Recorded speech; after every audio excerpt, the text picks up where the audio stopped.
નમસ્કાર વિદ્યાર્થી મિત્રો, નર્સિંગ રૂટમાં આપનું સ્વાગત છે. હું છું દિગ્વિજય પરમાર. આજે આપણે ચર્ચા કરવાના છીએ પેપર સોલ્યુશન 2018 કે જીએનસી મારફતે લેવાયેલ 2018નું જે પેપર છે એ પેપરની અંદર જેટલા બી ક્વેશ્ચન છે એ ક્વેશ્ચનનું આજે આપણે સોલ્યુશન કરવાના છીએ.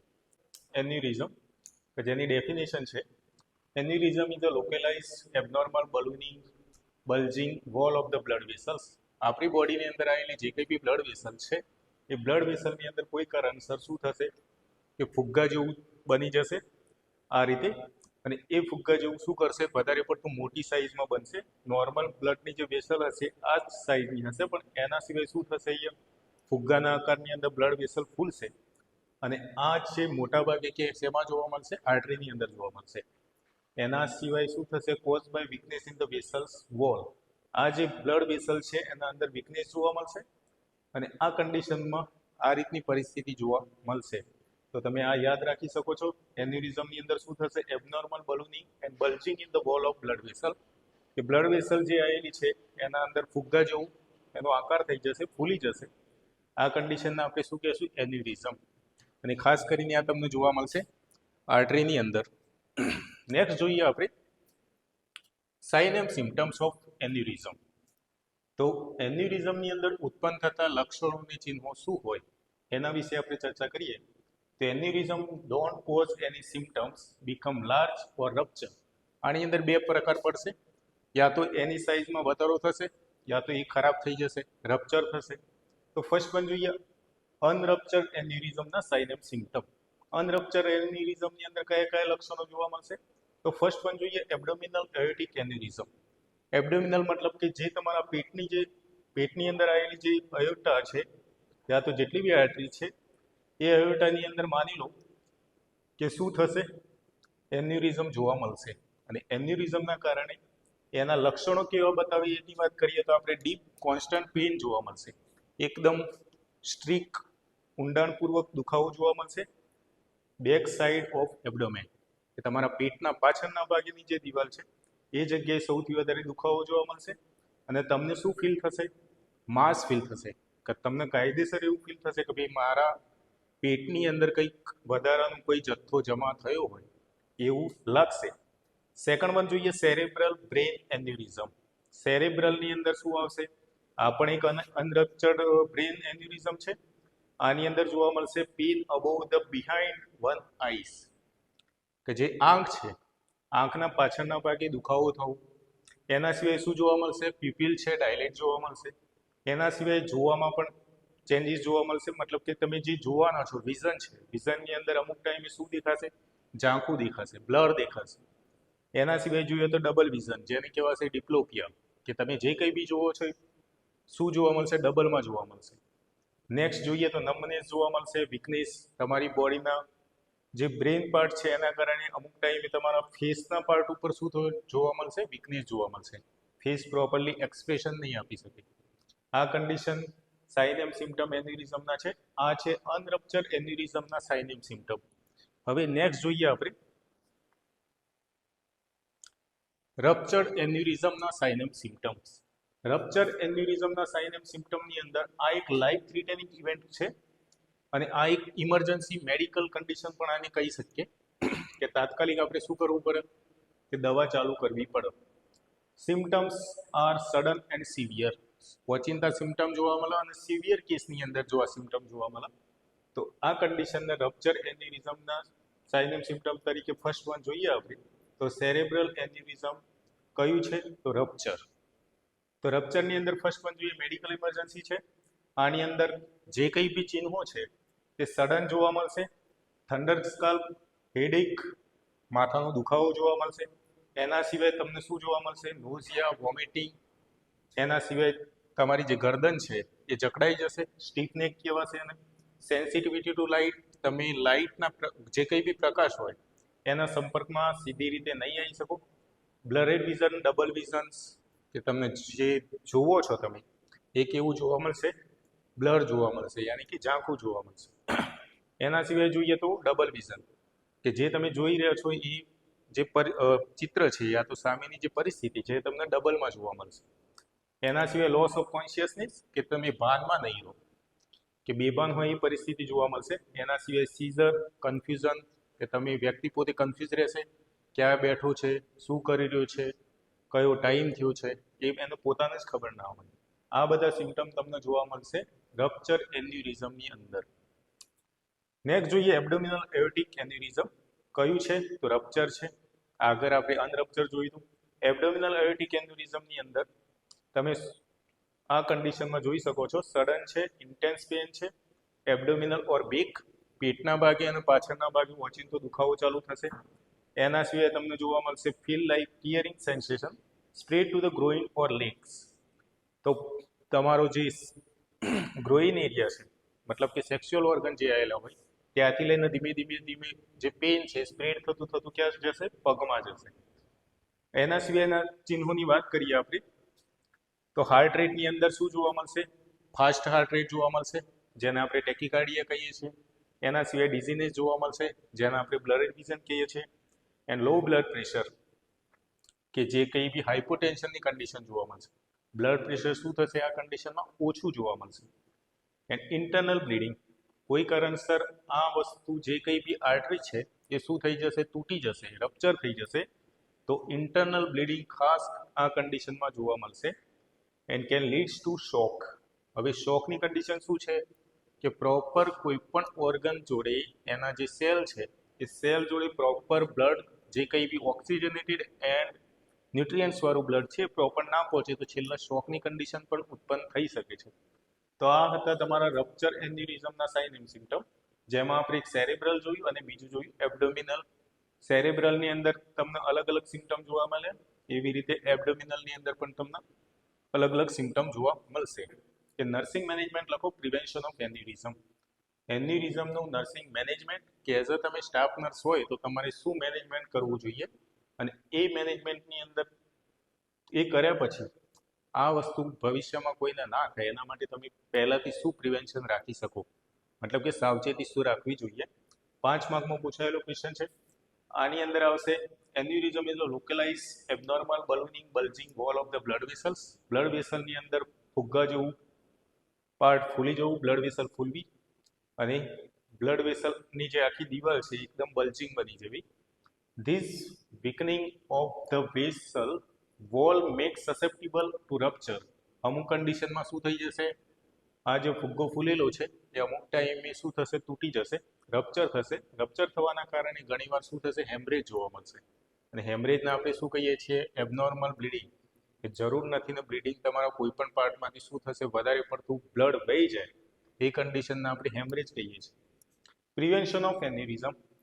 એન્યુરિઝમના પ્રિવેન્શનની વાત કરીએ આપણે તો ફોર્મેશન એન્ડ રપ્ચર, કે જે રપ્ચર થયેલું છે એના શું કરવાનું છે? આપણે નોર્મલ કરવાનું છે. Management of patient condition are awaiting the treatment of recovering from the intervention. કે પેશન્ટના આ કન્ડિશનમાંથી રિકવર કરવું પડશે એન્યુરિઝમની કન્ડિશનમાંથી. આ થશે તમારું નોર્મલ મેનેજમેન્ટ. એના પછી જુઓ પ્રિવેન્શન. પ્રિવેન્શનમાં તમે શું શું ધ્યાન રાખવું જોઈએ તો તમને ભવિષ્યમાં એન્યુરિઝમની કન્ડિશન જોવા ના મળે. તો ફર્સ્ટ વન છે બ્લડ પ્રેશરને કંટ્રોલ રાખવું. બ્લડ પ્રેશરને કંટ્રોલ રાખવા માટે આપણે શું કરશું? જો હાઈ બ્લડ પ્રેશર થશે તો આ એક રિસ્ક રહેશે એન્યુરિઝમ થવાના, કે જેના અંદર રપ્ચર પણ થઈ શકે છે અને નોર્મલ બલૂઇંગ કન્ડિશન પણ જોવા મળી શકે છે. તો આપણે પેશન્ટ યા તો જે કોઈ બી વ્યક્તિઓને ભવિષ્યમાં ના થાય એમને શું એજ્યુકેશન આપશું? તો રેગ્યુલર બ્લડ પ્રેશર મોનિટરિંગ કરવું. કે બ્લડ પ્રેશર જે સ્પિગ્મોમેનોમીટર છે એના દ્વારા શું કરવું પડશે? બ્લડ પ્રેશરને મેન્ટેન કરવું પડશે. કે આપણે રોજ નહીં તો અઠવાડિયામાં 1-2 વાર બ્લડ પ્રેશરને ચેક કરતું રહેવું. એના સિવાય તમે જોઈ શકો છો એન્ટી હાઇપરટેન્સિવ મેડિકેશન લેવી. બ્લડ પ્રેશર જે વ્યક્તિઓની અંદર વધી ના જાય તો અમુક ટાઈમે શું કરવું પડશે? એન્ટી હાઇપરટેન્સિવ મેડિકેશન લેવી પડશે. Encourage the low sodium diet. આપણે જે ડાયટ જે કંઈ બી ખોરાક ખાઈએ છીએ એ કેવો હોવો જોઈએ? સોડિયમ ઓછું હોવું જોઈએ. કે આપણે ખાવા બેસીએ તો રોજ ઉપરથી શું કરીએ છીએ? એક્સ્ટ્રા જે સોડિયમ છે એડ કરીએ છીએ. આ વસ્તુ ના થવી જોઈએ, જે ભવિષ્યમાં તમને એન્યુરિઝમની કન્ડિશન ઉત્પન્ન કરી શકે છે. તો લો સોડિયમ ડાયટ ખાવામાં લેવું જોઈએ. સ્ટ્રેસ મેનેજમેન્ટ ટેકનિક, કે તમે પોતે તણાવથી વધારે પડતા હેરાન થતા હોય, કે રોજની જે લાઈફસ્ટાઈલ છે, કે જોબની છે, એક્ઝામની છે, આવી કન્ડિશનમાં તમે વધારે પડતો સ્ટ્રેસ લેતા હોય તેની મેનેજમેન્ટ ટેકનિક તમને ખબર હોવી જોઈએ. એના પછી છે સ્મોકિંગ સિઝેશન. જો કોઈ પણ વ્યક્તિ સ્મોકિંગ કરતું હોય, સિગરેટ સ્મોકિંગ છે, તો આ બધી વસ્તુઓનો શું કરવું પડશે? બંધ કરવું પડશે. કેમ કે આ એક મેન રિસ્ક ફેક્ટર છે કે એન્યુરિઝમ થવાના ચાન્સીસ એમના વધશે. કેમ કે સ્મોકિંગના જે કંઈ બી ટોબેકો છે, ટોબેકોની અંદર શું આવશે? નિકોટિન નામનું દ્રવ્ય આવશે, અને આના અંદર જે કંઈ બી કેમિકલ છે એ તમારી જે કંઈ બી તમે સિગરેટ પીવો છો એના અંદરના કારણે જે કંઈ બી નિકોટિન છે એના કારણે શું થશે? બ્લડ વેસલની જે દિવાલો છે એ ડેમેજ થવાના ચાન્સીસ વધશે. તો સ્મોકિંગ બંધ કરવું પડશે. Increasing the risk of aneurysm formation, rupture. Nurse must providing strong empathetic counselling and resources help patient quit smoking. કે જે વ્યક્તિઓ સ્મોકિંગ ના છોડી શકતા હોય તેમના આપણે કાઉન્સેલિંગ કરી સમજાવવું પડશે કે એન્યુરિઝમની કન્ડિશન ભવિષ્યમાં તમને ના થાય એના માટે તમારે પહેલાથી જ સ્મોકિંગનું સિઝેશન કરવું પડશે યા તો સ્ટોપ કરવું પડશે. તો આ હતું નોર્મલી પ્રિવેન્શન ઓફ એન્યુરિઝમ, કે જે 5 માર્કની અંદર પૂછાયેલો ક્વેશ્ચન હતો. એના સિવાય આપણે જોઈએ તો હેલ્ધી લાઈફસ્ટાઈલ. તમારી જે લાઈફસ્ટાઈલ છે તંદુરસ્તી જીવવા માટે, કે તમે ભવિષ્યમાં કોઈ પણ કારણસર એન્યુરિઝમની બીમારીથી પીડાવ ના, તો એના માટે તમે શું કરવું પડશે? Promote heart healthy diet. કે તમારા હાર્ટને હેલ્ધી રાખવા માટે, તંદુરસ્ત રાખવા માટે તમારે રોજ ફ્રૂટ્સ, વેજીટેબલ્સ, દરેક પ્રકારના અનાજ એન્ડ સેચ્યુરેટેડ ફેટ, આ રીતનો તમારો ખોરાક રેગ્યુલરલી લેવો પડશે. અમુક કન્ડિશનમાં તમારે ફિઝિકલ એક્ટિવિટી કરવી પડશે. એના સિવાય બ્લડ પ્રેશરને મેનેજ કરવું પડશે. અને કોલેસ્ટેરોલ જે છે, કે જે તમારે બ્લડ વેસલની અંદર જે વગર કામનો ફેટ જમા થાય છે, કે જેની અંદર 2 પ્રકાર પડે છે, HDL અને LDL, હાઈ ડેન્સિટી લાઇપોપ્રોટીન અને લો ડેન્સિટી લાઇપોપ્રોટીન. તો આ કોલેસ્ટેરોલને પણ તમારે શું કરવું પડશે? મેનેજ કરવું પડશે, કે કોલેસ્ટેરોલ તમારા બ્લડ વેસલમાં વધી ના જાય. એના સિવાય છે વેઇટ મેનેજમેન્ટ. વેઇટ મેનેજમેન્ટમાં શું કરશો? Encourage the patient maintain healthy body weight, as obesity increase the risk of hypertension and cardiovascular disease. તો તમારો જે કંઈ બી વેઇટ છે એને મેન્ટેન રાખવું પડશે, કે તમારો નોર્મલી વેઇટ 50 થી 60ની અંદર હોવું જોઈએ. પછી જેમ જેમ તમે ઓબેસિટીમાં જશો, મતલબ કે જેમ જેમ તમારા શરીરમાં જાડાપણું વધશે, તો એ શું કરી દેશે? હાઇપરટેન્શન અને કાર્ડિયોવાસ્ક્યુલર ડિઝીઝના ઉત્પન્ન કરવા માટે જવાબદાર રહેશે. જે વ્યક્તિઓ વધારે પડતા જાડા હોય એવા લોકોને ખાસ આવા પ્રોબ્લેમ થતા હોય છે. તો પોતાનો વેઇટ શું કરવું પડશે? મેનેજ કરવું પડશે. નેક્સ્ટ જોઈએ સ્ક્રીનિંગ એન્ડ અર્લી ડિટેક્શન. કે તમે શરૂઆતના સ્ટેજમાં યા તો અર્લી ડિટેક્શનની અંદર શું કરશો? ટાઈમ ટુ ટાઈમ તમે પોતે એન્યુરિઝમથી કોઈ વ્યક્તિ પીડાતું નથી, પણ આપણે પહેલાંથી પ્રિવેન્શન માટે શું કરી દઈએ? દરેક પ્રકારના સ્ક્રીનિંગ ટેસ્ટ કરી દેવા જોઈએ, જેની અંદર ખાસ કરીને 2 છે, અલ્ટ્રાસાઉન્ડ અને 1 છે સીટી સ્કેન. તો સીટી સ્કેન તમે કરી શકો છો, જેની અંદર તમે એન્યુરિઝમની જે કંઈ બી આર્ટરી જે ખરાબ થઈ હોય તેને આપણે ડિટેક્ટ કરી અને તાત્કાલિક દવા ચાલુ કરી શકીએ છીએ. હવે નર્સિંગ મેનેજમેન્ટની અંદર આપણે ડીપમાં જોઈએ તો this phase focus on the stabilising patient, preparing them for the potential procedure. કે સ્ટ્રિક્ટ એન્યુરિઝમ પ્રિકોશન માટે આપણે શું કયા એન્યુરિઝમની અંદર કયા પ્રિકોશન રાખવા? તો ફર્સ્ટ વન છે સેરેબ્રલ એન્યુરિઝમ, કે જે ટોપ પ્રાયોરિટીની અંદર ગણાશે. જે વ્યક્તિઓને સેરેબ્રલ રિલેટેડ ટુ બ્રેનની અંદરનું એન્યુરિઝમ હશે તે લોકોને સૌથી વધારે પહેલા પ્રાયોરિટી આપવાની રહેશે. Prevent the sudden increase in the intracranial pressure. આ લોકોની અંદર સૌથી વધારે શું થશે? ઇન્ટ્રાક્રિનિયલ પ્રેશર વધવાના ચાન્સીસ સૌથી વધારે રહેશે. અને એના કારણે શું થશે? જે કંઈ બી બ્લડની વેસલ છે, આર્ટરી છે, એ ડેમેજ થવાની, રપ્ચર થવાના ચાન્સીસ આ લોકોને વધારે હશે. એટલે આપણે એમને પહેલી પ્રાયોરિટી આપવાની. સેકન્ડ વન છે એબ્સોલ્યુટ બેડ રેસ્ટ. પેશન્ટને કહેવાનું કે તમારે શાંતિપૂર્વક સ્ટ્રિક્ટ બેડ રેસ્ટ પ્રોવાઈડ કરવાનું છે. એમને બીજું કશું નહીં, શાંતિથી આરામ જ કરવાનો છે.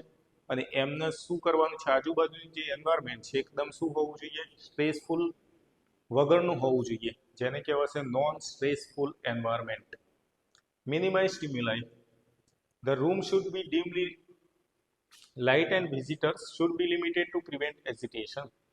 કે જે રૂમની અંદર પેશન્ટ છે એ રૂમની અંદર શું કરવું પડશે? આપણે લિમિટેડ વિઝિટર આવે અને એકદમ શાંતિથી વાત કરે, કે જેના કારણે પેશન્ટ ડિસ્ટર્બ ના થાય. એના સિવાય avoid straining. Instruct the patient avoid activities. પેશન્ટને કોઈ પણ પ્રકારની એક્ટિવિટીઝ કરવાની નથી. જો એક્ટિવિટી કરશે તો પ્રેશર એનું ઇન્ક્રીઝ થવાના ચાન્સીસ વધશે. એના સિવાય બોવેલ મુવમેન્ટની અંદર અને કફિંગની અંદર ખાસ કે જો પેશન્ટનું બોવેલ મુવમેન્ટ ચાલુ છે તો એના અંદર ખાસ એનું શું ધ્યાન રાખવું પડશે કે એની પોતાનું પ્રેશર વધી ના જાય યા તો ઇન્ટ્રાક્રેનિયલ પ્રેશર વધશે નહીં એનું ધ્યાન રાખવું પડશે. Administer stool softener prescribe. જો પેશન્ટના પ્રોપર રીતે સ્ટૂલ પાસ નથી થતું, ટોયલેટનો પ્રોબ્લેમ રહે છે, તો એના માટે તમારે સ્ટૂલ સોફનર આપવું પડશે કે જે ઇઝી રીતે સ્ટૂલ પાસ કરી શકે. વાઇટલ સાઇન રોજ લેવા પડશે. ન્યુરોલોજીકલ મોનિટરિંગ કરવું પડશે. વાઇટલ સાઇનની અંદર આપણે બધું જ આવી ગયું. Blood pressure, heart rate, respiratory rate, આ દરેક વસ્તુઓ ચેક કરતું રહેવું પડશે. સેરેબ્રલ એન્યુરિઝમ્સની અંદર જે કંઈ બી ન્યુરોલોજીકલ અસેસમેન્ટ છે એ પ્રોપરલી કરવું પડશે. આની અંદર ખાસ તમે શું જોશો? લેવલ ઓફ કોન્શિયસનેસ, એના સિવાય પીપિલરી રિસ્પોન્સ કે જે પીપીલ છે આંખની અંદર એનો રિસ્પોન્સ ચેક કરતા રહેશો, અને મોટર ફંક્શન કે પોતાના જેટલા બી અંગો છે, હાથ પગ છે, ફેસ છે, તો દરેકનું જે કંઈ બી એક્ટિવિટી છે, બોલવું, હાથ હલાવવું, પગનું હલનચલન કરવી, આ બધા મોટર ફંક્શનની અંદર ગણાશે. તો આ ફંક્શન એ પ્રોપર થાય છે કે નહીં એના માટે તમે ન્યુરોલોજીકલ એક્ઝામિનેશન કરશો. એના પછી આવશે પેઇન એન્ડ એન્ઝાઇટી મેનેજમેન્ટ, કે દુખાવાના અને ચિંતાની જે પરિસ્થિતિ છે એને આપણે શું કરવાનું છે? મેનેજમેન્ટ કરવાનું છે. આના માટે તમે પેઇન મેનેજમેન્ટ માટે એનાલ્જેસિક આપી શકો છો, જેને આપણે પેઇન કિલર તરીકે ઓળખીએ છીએ. એના સિવાય તમે એન્ટી એન્ઝાઇટી મેડિકેશન આપી શકો છો. એન્ઝાઇટીને ઘટાડવા માટેની મેડિકેશન આપી શકો છો. કામ એન્ડ કમ્ફર્ટેબલ. એના સિવાય થેરાપ્યુટિક કમ્યુનિકેશન, જે ફિયર છે એને ઓછો કરવા માટે તમે પ્રોપરલી થેરાપ્યુટિક કમ્યુનિકેશન કરી શકો છો, કે જે કંઈ બી દવાઓ ગોળી મળશે એ તમારા આ કન્ડિશનમાં તમને સાજા કરવા માટે આપવામાં આવે છે. તે વ્યક્તિ કોઈ પણ દવા ગોળીથી કોઈ ચિંતાના કારણે વધારે પડતી તકલીફમાં ના આવી જાય એના માટે તમારે એનું નોર્મલી કમ્યુનિકેશન કરતું રહેવું પડશે. આ હતું પ્રી ઓપરેટિવ, કે કોઈ પણ ઓપરેશન નથી કર્યું ત્યાં સુધીની પરિસ્થિતિમાં તમે આટલી વસ્તુનું ધ્યાન રાખી શકો છો. નેક્સ્ટ વન જોઈએ આપણે, post operative nursing management. Continuous monitoring કરવું પડશે. એના સિવાય endovascular coilings, focus on the preventing complication, promote recovery. કોઈ પણ પ્રકારનું કોમ્પ્લિકેશન, નવું કોઈ પણ વસ્તુ ના સર્જાય એનું ધ્યાન રાખવું પડશે. કન્ટિન્યુઅસ મોનિટરિંગ કરવું પડશે. આની અંદર તમારે ખાસ વાઇટલ સાઇન ચેક કરતું રહેવું પડશે. વાઇટલ સાઇનની અંદર temperature, pulse rate, respiration, blood pressure, આ વસ્તુઓનું ખાસ ધ્યાન રાખવું પડશે. Assess the sign of bleeding, જે જગ્યાએ તમે એન્યુરિઝમનો રિપેર કરેલું છે એ જગ્યાએથી બ્લીડિંગ ના થાય એનું ધ્યાન રાખવું પડશે. એ જગ્યાએ ઇન્ફેક્શન ના લાગે એનું ધ્યાન રાખવું પડશે. અને ફરીથી રપ્ચર ના થાય એનું ખાસ ધ્યાન રાખવું પડશે પોસ્ટ ઓપરેટિવ મેનેજમેન્ટની અંદર.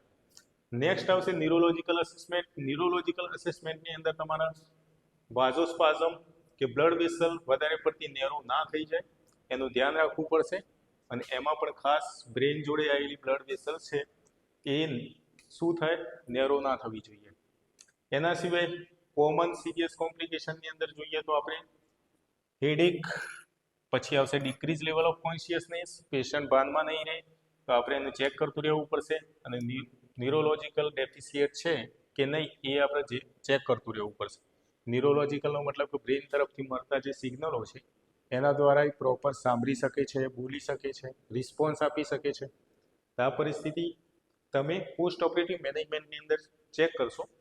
એના સિવાય આવશે pain and symptom management.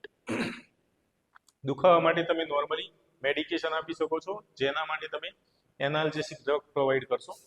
Abdominal એન્યુરિઝમ છે તો મેનેજ કરશો પોસ્ટ ઓપરેટિવ પેઇનની અંદર. મોનિટર બોવેલ ફંક્શન પ્રોપર જોશો. તો આની અંદર પેઇન મેનેજમેન્ટ, દુખાવો ઘટાડવું અને બોવેલ ફંક્શનનું મોનિટર કરવા, દુખાવાના ઓપરેટ કરવું કે કયા પ્રકારનું ઓપરેટિવ કરવાનું છે. તો પોસ્ટ ઓપરેટિવની અંદર તમે દુખાવાને ખાસ ધ્યાનમાં રાખશો અને બોવેલ ફંક્શનને ખાસ ચેક કરતા રહેશો. એના પછી છે ફ્લુઇડ ઇલેક્ટ્રોલાઇટ બેલેન્સ. આપણા શરીરમાં જે કંઈ બી પ્રવાહી છે, જે કંઈ બી ઇલેક્ટ્રોલાઇટ છે એનું પ્રોપર બેલેન્સમાં રહેવું જોઈએ.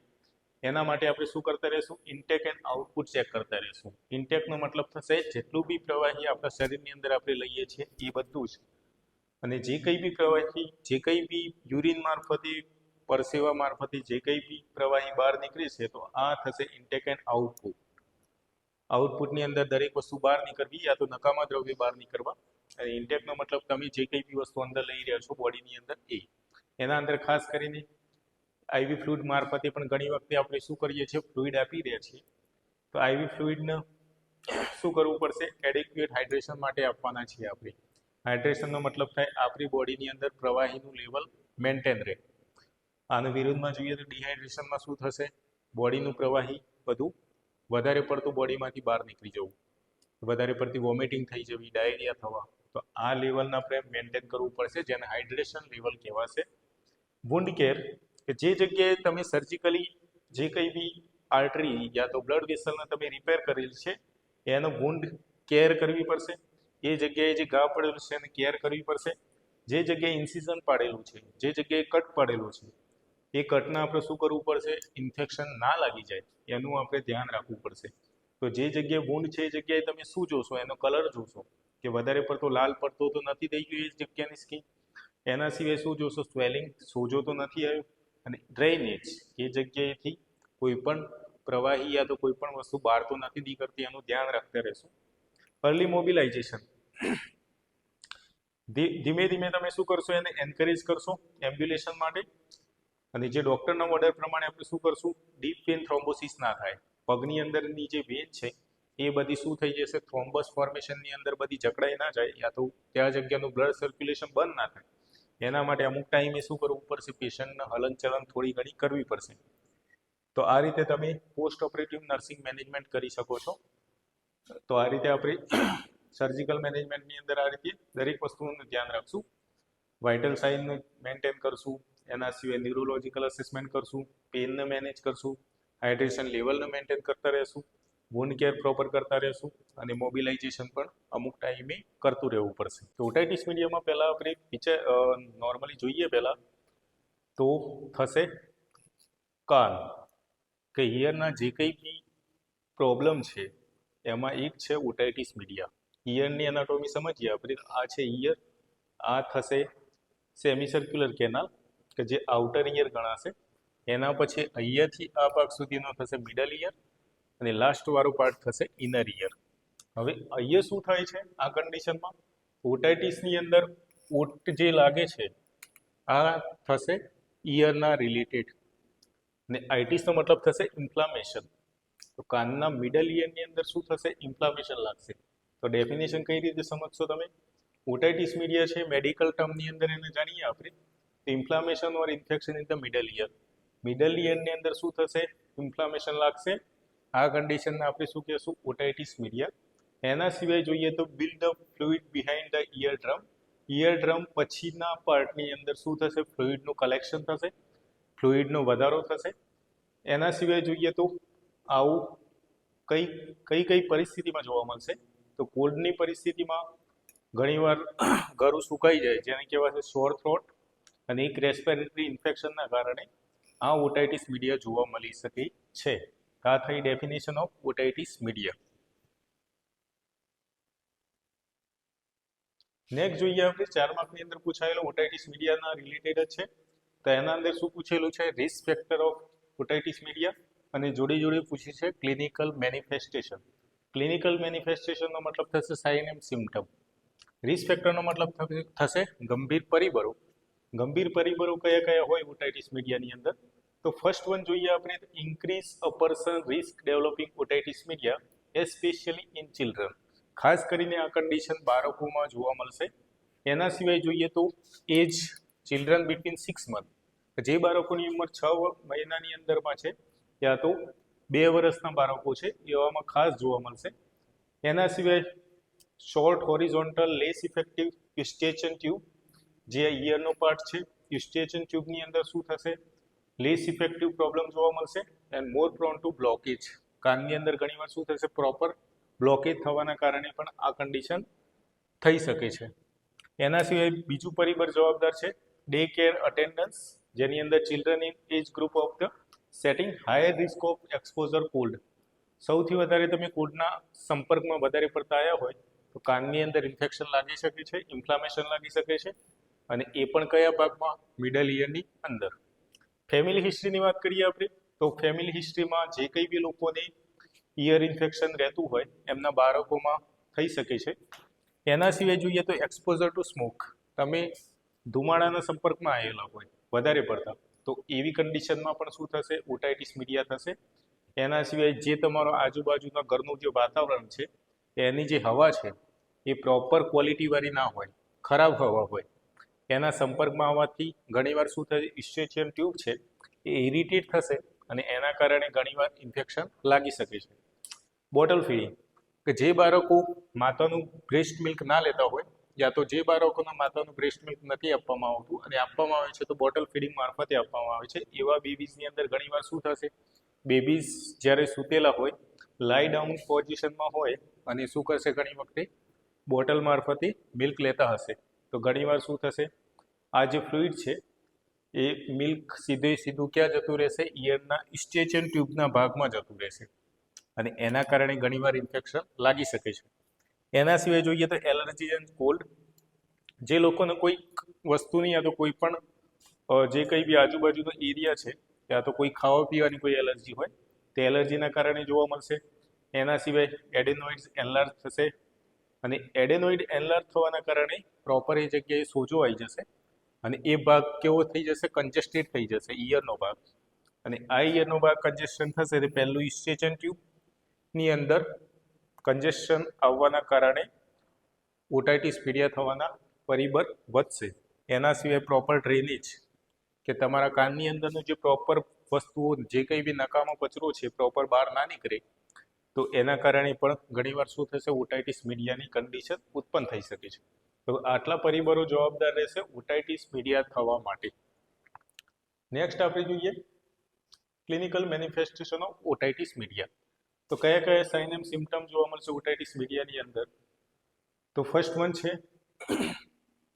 Primary cause by the fluid build up pressure behind the eardrum. ઇયરડ્રમના પાછળ શું થશે, ફ્લુઇડનો વધારો થશે, પ્રવાહીનો વધારો થશે અને એના કારણે શું થશે, એ જગ્યાએ પ્રેશર વધશે અને પ્રેશર વધવાના કારણે નેક્સ્ટ શું થશે, કાનની અંદરની પરિસ્થિતિની અંદર ફર્સ્ટ વન પેઇન જોવા મળશે.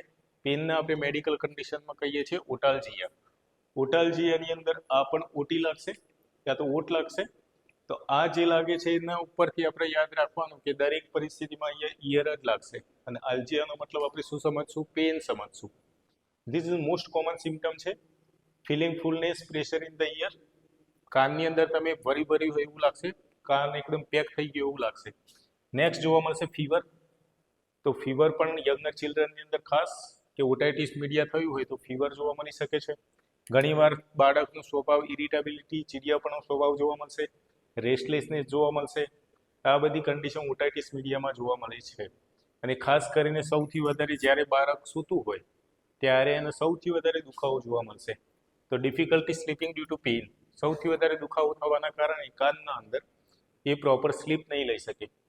એના સિવાય tugging and pulling at the ear, આની અંદર children can not verbalise their pain, કે જે કંઈ બી બાળક છે વર્બલાઇઝ નહીં કરી શકે કે એને કઈ જગ્યાએ દુખાય છે, કે આપણે એક્ઝેક્ટ લોકેશન ના ખબર પડી શકે. એના સિવાય આવશે ફ્લુઇડ ડ્રેનેજ. હવે ડ્રેનેજના આપણે મેડિકલ કન્ડિશનમાં કાનમાંથી જો ડ્રેનેજ થતું હોય તેના આપણે ઓટોરિયા તરીકે ઓળખીએ છીએ.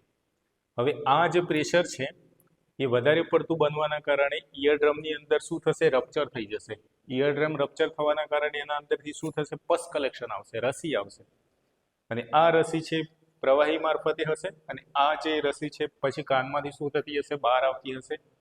તો આવું પણ ઘણી વખતે સિમ્પટમ જોવા મળે તો આપણે અંદાજ લગાવી શકીએ કે આનો ઓટાઇટિસ મીડિયાની કન્ડિશન હશે. અમુક ટાઈમે શું થશે, સડન દુખાવો ચાલુ થઈ જવું અને અમુક ટાઈમે ધીમો પણ પડી જવું. અધર સિસ્ટમેટિક સિમ્પટમની વાત કરીએ તો ઘણીવાર લોકોને નોઝિયા પણ જોવા મળશે, વોમિટિંગ જોવા મળશે, મતલબ કે ઉબકા આવવા, વોમિટ થવી, ડાયરિયાની પ્રોબ્લેમ થશે. અમુક ટાઈમે લોસ ઓફ એપેટાઇટ, જેને કહેવાશે એનોરેક્સિયા, ભૂખ ના લાગવી, એવું કહી શકીએ છીએ. આવું ખાસ કરીને યંગ ચિલ્ડ્રન અને બાળકોમાં આટલા લક્ષણો અને ચિહ્નો જોવા મળશે. આ છે ઓટાઇટિસ મીડિયાના ચિહ્નો અને લક્ષણો. નેક્સ્ટ જોઈએ આપણે 5 માર્કની અંદર ઓટાઇટિસ મીડિયાનો જ ક્વેશ્ચન છે. Write about the management of otitis media. તો ઓટાઇટિસ મીડિયા વાળાને આપણે શું મેનેજમેન્ટ કરી શકીએ છીએ, 5 માર્કની અંદર લખો તો આપણે એની અંદર એવું લખી શકીએ કે મેનેજમેન્ટ ઓફ ઓટાઇટિસ મીડિયાની અંદર આપણે મેડિકલ ટ્રીટમેન્ટ આપી શકીએ છીએ, નર્સિંગ કેર આપી શકીએ છીએ. એઝ અ સ્ટાફ નર્સ તરીકે તમારે શું ધ્યાન રાખવું એ એન્ડ પેશન્ટને તમે એજ્યુકેશન આપી શકો છો અને પેશન્ટ જો નાનું બાળક છે તો એના રિલેટિવ્સને તમે સમજાવી શકો છો. બને ત્યાં સુધી જેટલા બી સિમ્ટમ છે એનું ઓછા કરવા, ઇન્ફેક્શનને ટ્રીટ કરવું, અને કોઈ પણ કોમ્પ્લિકેશન, કોઈ નવી પરિસ્થિતિ ના ઉત્પન્ન થાય બીમારીની, એનું આપણે ધ્યાન રાખશું. નેક્સ્ટ જોઈએ મેડિકલ મેનેજમેન્ટ. તો ઓટાઇટિસ મીડિયા થયેલું છે, ઇન્ફ્લામેશન લાગ્યું છે, તો આપણે શું કરશું? એન્ટીબાયોટિક પ્રોવાઈડ કરશું. આની અંદર ખાસ કરીને બેક્ટેરિયલ ઓટાઇટિસ મીડિયામાં આપણે એન્ટીબાયોટિક પ્રોવાઈડ કરીએ છીએ. એના સિવાય બેક્ટેરિયા પેશન્ટ એની એલર્જી હોય તો પ્લસ આપણે કઈ ડ્રગ આપવાના છીએ? ફર્સ્ટ લાઇન ડ્રગ છે ઓટાઇટિસ મીડિયાની એમોક્સિસિલિન. એમોક્સિસિલિન ફર્સ્ટ લાઇન ડ્રગ આપશું. એના સિવાય તમે પેનિસિલિન આપી શકો છો. આ બંને અલ્ટરનેટિવ આપી શકો છો. એના સિવાય એઝિથ્રોમાઇસિન, સિફેલોસ્પોરિન, આ બધી મેડિકલ ડ્રગ તમે આપી શકો છો પેશન્ટને, જે 5 થી 20 દિવસનો નોર્મલ કોર્સ રહેશે. નેક્સ્ટ જોઈએ must be completed prevent recurrence and antibiotic resistance. કે તમે કમ્પ્લીટલી આ ડોઝ પ્રોવાઈડ કરી શકો છો તો પેશન્ટ ઓટાઇટિસ મીડિયામાંથી શું થશે? ઇઝી રીતે ક્યોર થશે. દુખાવા માટેની ડ્રગના નામ લખીએ આપણે.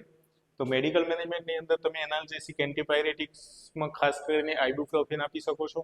એના સિવાય છે એસેટામિનોફેન આપી શકો છો, જે દુખાવો અને તાવ ઘટાડશે. એના સિવાય વાત કરીએ આપણે તો improve the child comfort level. ચાઇલ્ડનો પ્રોપર કમ્ફર્ટ મહેસૂસ થવું જોઈએ, એના માટે તમે આ ડ્રગ પ્રોવાઈડ કરશો કે જે દુખાવો પણ ઓછો કરશે અને તાવ પણ ઓછો કરશે. ઓટાઇટિસ મીડિયાના કારણે તાવ આવી શકે છે, તો એ પણ ઘટાડશે. એની એક ડ્રગ હતી આઇબુપ્રોફેન અને એસેટામિનોફેન. ચિલ્ડ્રનના અંદર જે બાળકો 2 વર્ષથી ઓછી ઉંમરના છે, અંદરની ઉંમરના છે, તેમને શું કરશું? Observation without immediate antibiotic. And mild cases acute otitis media, many cases resolve on their own. તો અમુક માઇલ્ડ કેસની અંદર પણ તમને જોવા મળી શકે છે. તેની અંદર તમે શું કરી શકો છો? ઇમિડિયેટ એન્ટીબાયોટિક વિધાઉટ ઓબ્ઝર્વેશન આપી શકો છો. નેક્સ્ટ જોઈએ આપણે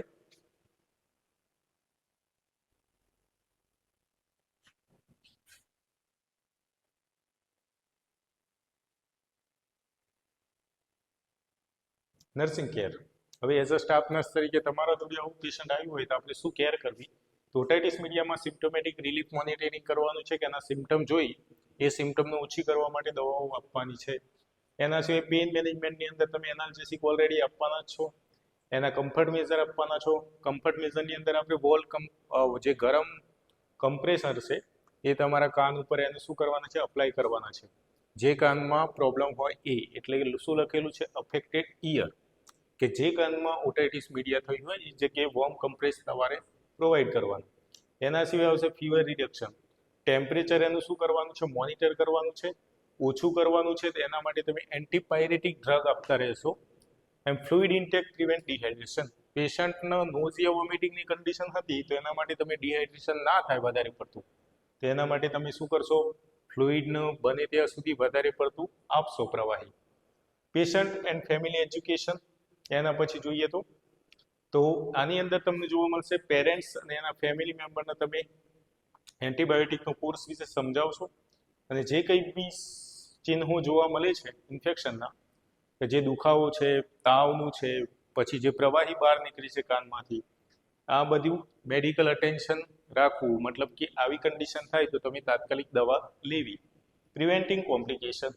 હવે આ બીમારીમાં કઈ કઈ કોમ્પ્લિકેશન ઉત્પન્ન થાય જો ઓટાઇટિસ મીડિયામાં તમે ધ્યાન ના રાખો તો કોમ્પ્લિકેશન ના ઉત્પન્ન થવા માટે પહેલા તો સ્મોકિંગ જો કોઈ વ્યક્તિ કરતું હોય ઘરમાં તો એને બંધ કરાવવું પડશે. એના પછી આવશે ચિલ્ડ્રન્સ. જે કંઈ બી વ્યક્તિ સ્મોકિંગ કરતો હોય તેનાથી બાળકને દૂર રાખવું. પ્લસ શું કરશો? તો ચિલ્ડ્રન્સના અંદર up to date vaccination provide કરેલું હોવું જોઈએ. એમાં ખાસ કરીને ન્યુમોકોકલ વેક્સિન જે આપવામાં આવે છે એ પહેલાંથી લીધેલી હોવી જોઈએ. અને જ્યારે તમે ખાવા બેસો છો તો કોઈ પણ બેક્ટેરિયાના કારણે બીમાર ના થો એના માટે તમે પ્રોપર હેન્ડ હાઇજીન કરેલી હોવી જોઈએ. તો આ હતું નોર્મલી નર્સિંગ કેર. નેક્સ્ટ જોઈએ આપણે તો આ હતું ઓટાઇટિસ મીડિયા, કે જે તમે જોઈ શકો છો 5 માર્કની અંદર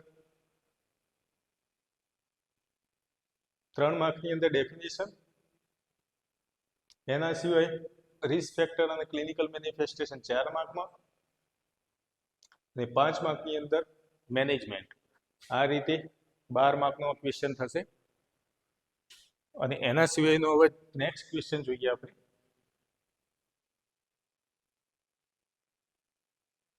એક્સપ્લેન અબાઉટ શોક. હવે શોક શું છે એના વિશે પહેલા આપણે સમજીએ. તો શોક એક કન્ડિશન એવી છે કે જેની અંદર તમારા બોડીની અંદર જેટલા બી ઓર્ગન આવેલા છે, ઓર્ગનની અંદરના જે કંઈ સેલ એન્ડ ટિશ્યુ છે એમને શું મળવું જોઈએ? પહેલાં તો ન્યુટ્રિયન્ટ્સ એન્ડ ઓક્સિજનેટેડ બ્લડ મળવું જોઈએ, કોઈ પણ ઓર્ગન હોય.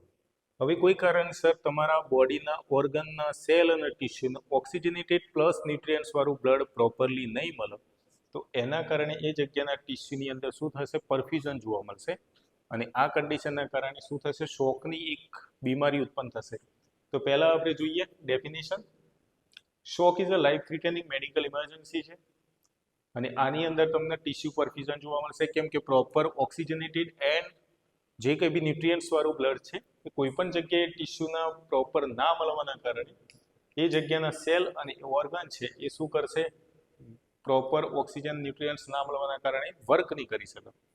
તો આ કન્ડિશનને આપણે શોક તરીકે ઓળખશું. હવે જોઈએ નેક્સ્ટ ટાઈપ્સ ઓફ શોક. શોકની અંદર કયા કયા ટાઈપ પડશે? તો ફર્સ્ટ વન જોઈએ હાઇપોવોલેમિક. હાઇપોનો મતલબ થાય ઓછું અને વોલેમિકનો મતલબ થાય વોલ્યુમ યા તો જથ્થો. તો આ કન્ડિશનમાં જોઈએ આપણે ફર્સ્ટ વન તો loss of blood other body fluids and reduce circulating blood volume. આખા બોડીની અંદર જે કંઈ બી બ્લડનું સર્ક્યુલેશન છે એ કોઈ કારણસર એનો જથ્થો ઘટી જાય ત્યારે શું થશે? હાઇપોવોલેમિક શોક જોવા મળશે. એમાં ખાસ કરીને કઈ કન્ડિશનમાં જોવા મળશે? કે જે વ્યક્તિઓને હેમરેજ થઈ ગયું હોય, હેમરેજની અંદર તમારા ઓર્ગનનું જે કંઈ બી બ્લડ છે એ ત્યાંથી શું થઈ જતું હોય? નીકળી જતું હોય. કે કોઈ કારણસર એક્સિડન્ટલ ઇન્જુરી થઈ હોય અને લોંગ ટર્મ વધારે પડતું બ્લડ લોસ થતું હોય. એના સિવાય જીઆઈ બ્લીડિંગ, કે જે તમારા ગેસ્ટ્રોઇન્ટેસ્ટાઇનલ ટ્રેક છે એના અંદર કોઈ જગ્યાએ બ્લીડિંગ ચાલુ થઈ ગયું હોય, ઇન્ટરનલ બ્લીડિંગ. એના સિવાય વધારે પડતા ડિહાઇડ્રેશનના કારણે કે તમારા બોડીમાંથી પ્રવાહી બધું બહાર નીકળી જતું હોય, કે જેની અંદર ખાસ વોમિટિંગ છે, ડાયરિયા છે અને બીજું છે બર્ન્સ, કે દાજી જવું. આવા બધા કારણો જવાબદાર રહેશે હાઇપોવોલેમિક શોક માટે. એના સિવાય આવશે કાર્ડિયોજેનિક શોક. બીજા નંબરનું જોઈએ તો કાર્ડિયો રિલેટેડ ટુ હાર્ટ. અને કાર્ડિયોજેનિક શોકની અંદર શું થશે એની વાત કરીએ આપણે તો હાર્ટ એ શું કરશે? Unable to pump. હાર્ટનું પમ્પિંગ પ્રોપર શું થશે? ના થવાના કારણે બોડીની જે જરૂરિયાત છે એટલું બ્લડ એના જોડે નહીં પહોંચે તો આવા શોકને આપણે શું કહેશું? કાર્ડિયોજેનિક શોક કહેશું. કે હાર્ટના પમ્પિંગ થવાથી દરેક ઓર્ગનના દરેક પાર્ટ ઉપર બ્લડ શું થશે? પહોંચશે. પણ જો હાર્ટ પમ્પિંગ પ્રોપર નહીં કરી શકે, કાર્ડિયક આઉટપુટ ઓછો હશે તો દરેક ઓર્ગન જોડે શું થશે? બ્લડ પ્રોપર નહીં પહોંચે, પ્લસ ન્યુટ્રિયન્ટ્સ નહીં પહોંચે. તો આવી કન્ડિશનના કારણે કાર્ડિયોજેનિક શોકની કન્ડિશન ઉત્પન્ન થઈ શકે છે. આની અંદર મોસ્ટ ઓફ કોમન કોઝ કયા આવશે? તો માયોકાર્ડિયલ ઇન્ફેક્શન હોય, heart attack, heart failure, heart proper કામ ના કરો તો હાર્ટ ફેઇલરની કન્ડિશન છે, એરિથમિયાસ છે કે રિધમ પ્રોપર હાર્ટની ના કામ કરતી હોય ત્યારે આ જોવા મળી શકે છે, જેને આપણે કાર્ડિયોજેનિક શોક તરીકે ઓળખીએ છીએ. નેક્સ્ટ છે ડિસ્ટ્રીબ્યુટિવ શોક. ડિસ્ટ્રીબ્યુટિવ શોક એ શું છે? Type of shock is characterised by the wide spread of the vasodilation, કે વેસલ્સનું ડાયલેશન, વાઇડનિંગ બ્લડ વેસલ વધારે પડતી વાઇડ થવાના કારણે, પોરી થવાના કારણે આ થશે blood to pool in the periphery and leads to the relative decrease circulating volume. તમારા બોડીની અંદર જેટલું બી બ્લડ સર્ક્યુલેશન પ્રોપર થાય છે એમાં જે દૂરના અંગો છે, પેરિફેરલ પાર્ટ છે, એમાં પ્રોપર બ્લડ વોલ્યુમ ઘટશે. આના કારણે જે થશે એ કન્ડિશનને કહેવાશે ડિસ્ટ્રીબ્યુટિવ શોક. અહીંયા તમે જોઈ શકો છો ટોટલ બ્લડ વોલ્યુમ છે એ નોર્મલ રહેશે અને સર્ક્યુલેટિંગ બ્લડ વોલ્યુમ છે કેવું થશે? ડિક્રીઝ થશે. તો સર્ક્યુલેટિંગ બ્લડ વોલ્યુમ જો ઘટશે ત્યારે તમને જોવા મળશે ડિસ્ટ્રીબ્યુટિવ શોક.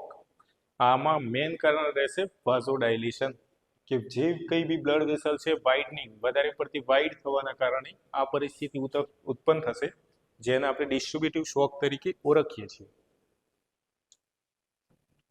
નેક્સ્ટ છે સેપ્ટિક. સેપ્ટિક પરથી યાદ રાખવાનું ઇન્ફેક્શન લાગવું. Caused by the severe systematic infection trigger inflammatory response. Infection inflammatory રિસ્પોન્સના કારણે કોઈ કારણસર તમારું કોઈ પણ પાર્ટ ઉપર ઇન્ફેક્શન લાગવાના કારણે એ જગ્યાએ પ્રોપર બ્લડ ના પહોંચી શકે, તેના કારણે જે શોક ઉત્પન્ન થશે એને સેપ્ટિક શોક તરીકે ઓળખીએ છીએ. નેક્સ્ટ જોઈએ એનાફાઇલેટિક શોક. એનાફાઇલેટિક ઉપરથી યાદ રાખવાનું એલર્જીક રિએક્શન. એ ફોર એનાફાઇલેટિક, એ ફોર એલર્જીક. એલર્જીક રિએક્શનનો મતલબ થશે એનાફાઇલેટિક. તો એનાફાઇલેટિક શોકની કન્ડિશન ક્યારે જોવા મળશે? જે પરિસ્થિતિમાં એલર્જી થાય ત્યારે તો જે કઈ બી વસ્તુની એલર્જીક રિએક્શન આવશે ત્યારે તમને શું થશે? વેસલનું ડાયલેશન જોવા મળશે અને કેપિલરી પરમિએબિલિટી છે ઇન્ક્રીઝ થઈ જશે. કે નાનામાં નાની બ્લડ વેસલ છે કેપિલરી, એના અંદર શું થશે? પરમિએબિલિટી વધવાના કારણે એનાફાઇલેટિક શોક જોવા મળશે.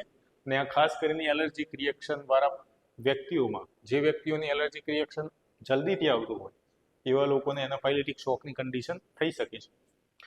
એના પછી જોઈએ neurogenic related to brain and spinal cord. તો આની અંદર જોઈએ આપણે તો caused by spinal cord injury. માની લો કે તમારી જે કંઈ બી પેરિફેરલ નર્વ્સ છે કે જે સ્પાઇનલ કોડની અંદરથી સીધી બ્રેનમાં જવાની છે, તો એવી નર્વ્સ જે સ્પાઇનલ કોડની ઇન્જરી થવાના કારણે શું થશે? ડિસ્ટર્બ થશે. અને ડિસ્ટર્બ થવાના કારણે સિમ્પેથેટિક નર્વસ સિસ્ટમ પણ પ્રોપર કામ નહીં કરી શકે. ત્યારે શું થશે? કે તમારી જે વાઝોમોટર છે, વેસલ્સનું જે કાર્ય છે એ પ્રોપર નહીં થાય અને વેસલનું ડાયલેશન થશે. આવી ઇન્જુરી જો સ્પાઇનલ કોડની અંદર લાગી હોય ત્યારે તમને ન્યુરોજેનિક શોકની કન્ડિશન જોવા મળી શકે છે. અહીંયા એટલું જ યાદ રાખવાનું છે, સ્પાઇનલ કોડની ઇન્જુરી થવાના કારણે પ્રોપરલી તમારા જે કંઈ બી અંગો છે ત્યાંથી મેસેજની આપલે નહીં થાય અને મેસેજની આપલે ના થવાના કારણે વાઝોડાયલેશનની કન્ડિશન થશે અને આના કારણે ઘણીવાર શું થશે? શોક ઉત્પન્ન થશે. એના સિવાય જોઈએ તો ઓબ્સ્ટ્રક્ટિવ શોક. ઓબ્સ્ટ્રક્ટિવ શોકની અંદર ફિઝિકલ ઓબ્સ્ટ્રક્શન જોવા મળશે. ફિઝિકલ ઓબ્સ્ટ્રક્શનની અંદર heart pumping blood effectively include pulmonary embolism. હવે ઓબ્સ્ટ્રક્ટિવ શોકની અંદર શું થશે? ઓબ્સ્ટ્રક્શન જોવા મળશે, મતલબ અવરોધ જોવા મળશે. એવો અવરોધ કઈ કન્ડિશનના કારણે થશે? તો પલ્મોનરી એમ્બોલિઝમ, કાર્ડિયક ટેમ્પોનેટને જોઈએ તો ફ્લુઇડનું શું થશે? બિલ્ડઅપ થઈ જવું, ભરાવો થવું હાર્ટની અંદર. એના સિવાય ટેન્શન, ન્યુમોથોરેક્સ રિલેટેડ ટુ લંગ્સ, યા તો તમારો થોરેક્સ વાળો પાર્ટની અંદર હવાનું વધારે પડતું ભરાવો થવું. આવી બધી કન્ડિશનના કારણે શું કયો શોક જોવા મળશે? ઓબ્સ્ટ્રક્ટિવ શોક જોવા મળશે. તો આ હતા સેપ્ટિક શોક, ન્યુરોજેનિક અને ઓબ્સ્ટ્રક્ટિવ. આગળ આપણે જોયું કાર્ડિયોજેનિક, હાઇપોવોલેમિક અને એક ડિસ્ટ્રીબ્યુટિવ શોક.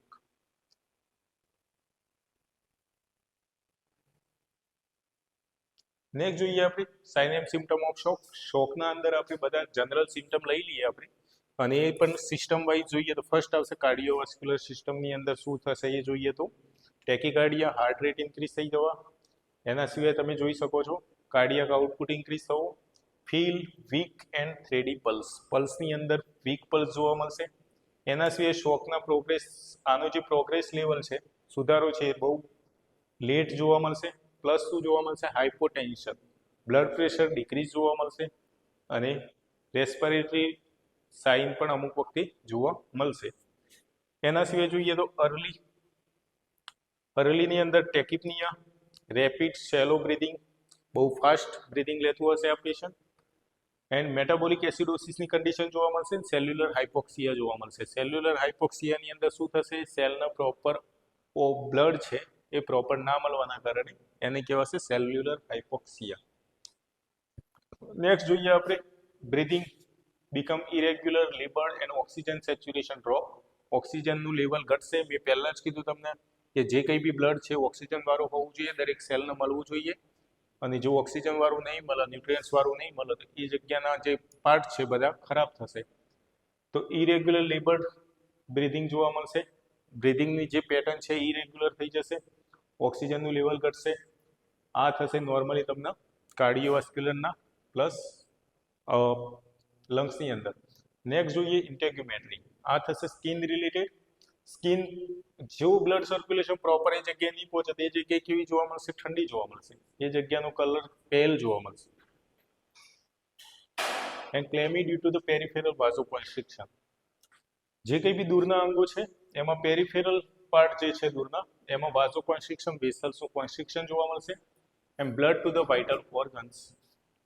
એના સિવાય એક્સેપ્શનમાં જોઈએ તો early septic and neurogenic shock, skin may be warm. આ છે એક્સેપ્શન. આની અંદર ઉલટું થશે. સેપ્ટિક અને ન્યુરોજેનિક શોક હોય તો એના અંદર સ્કિન છે ગરમ જોવા મળશે, ગરમાવું જોવા મળશે. એના સિવાય ફ્લશ સ્કિન જોવા મળશે ડ્યુ ટુ ધ વાઝો ડાયલેશનના કારણે, અને આને તમે વોર્મ શોક પણ કહી શકો છો. અધર જોઈએ તો capillary refill time prolong, greater than 2 seconds, જે કેપિલરી જે ભરાવાની છે એનો ટાઈમ વધી જશે greater than 2 second. And cyanosis જોવા મળશે, જેને કહેવાશે બ્લુઇશ ડિસ્કલરેશન, સ્કિનનો કલર ચેન્જ થઈ જવું, બ્લુઇશ ડિસ્કલરેશન જોવા મળવું. એના સિવાય જોઈએ ન્યુરોલોજિકલ રિલેટેડ ટુ બ્રેન. આના અંદર અર્લી જોઈએ તો રેસ્ટલેસનેસ જોવા મળશે, એન્ઝાઇટી ચિંતાની પરિસ્થિતિ જોવા મળશે, ઘણીવાર કન્ફ્યુઝન જોવા મળશે. એના સિવાય ઓક્સિજન જે લેવલ છે એ ઘટેલું જોવા મળશે. લેટ સિમ્ટમની અંદર જોઈએ તો કન્ડિશન વર્સન, પેશન્ટ મે બી બીકમ લેથાર્જિક, પેશન્ટ આળસાઈ અનુભવશે, પેશન્ટ જલ્દીથી તમને રિસ્પોન્સ નહીં આપો, જાણે એને સાંભળી જ ના એવું લાગશે. લોસ ઓફ કોન્શિયસનેસ, પેશન્ટનું શું થશે, જાગ્રત અવસ્થામાં નહીં હોય, બેભાન પરિસ્થિતિમાં જોવા મળશે. આ થશે તમને ન્યુરોલોજિકલ સિમ્ટમની અંદર આટલી વસ્તુ જોવા મળશે. નેક્સ્ટ જોઈએ આપણે રિનલની અંદર રિલેટેડ ટુ કિડની. આની અંદર તમને જનરલ સાઇન એન્ડ સિમ્ટમ જોઈએ તો યુરિન આઉટપુટની અંદર ડિક્રીઝ જોવા મળશે, અને જો યુરિન આઉટપુટ નોર્મલ કરતાં ઘટી જાય તો એના આપણે ઓલિગ્યુરિયા કહીએ છીએ.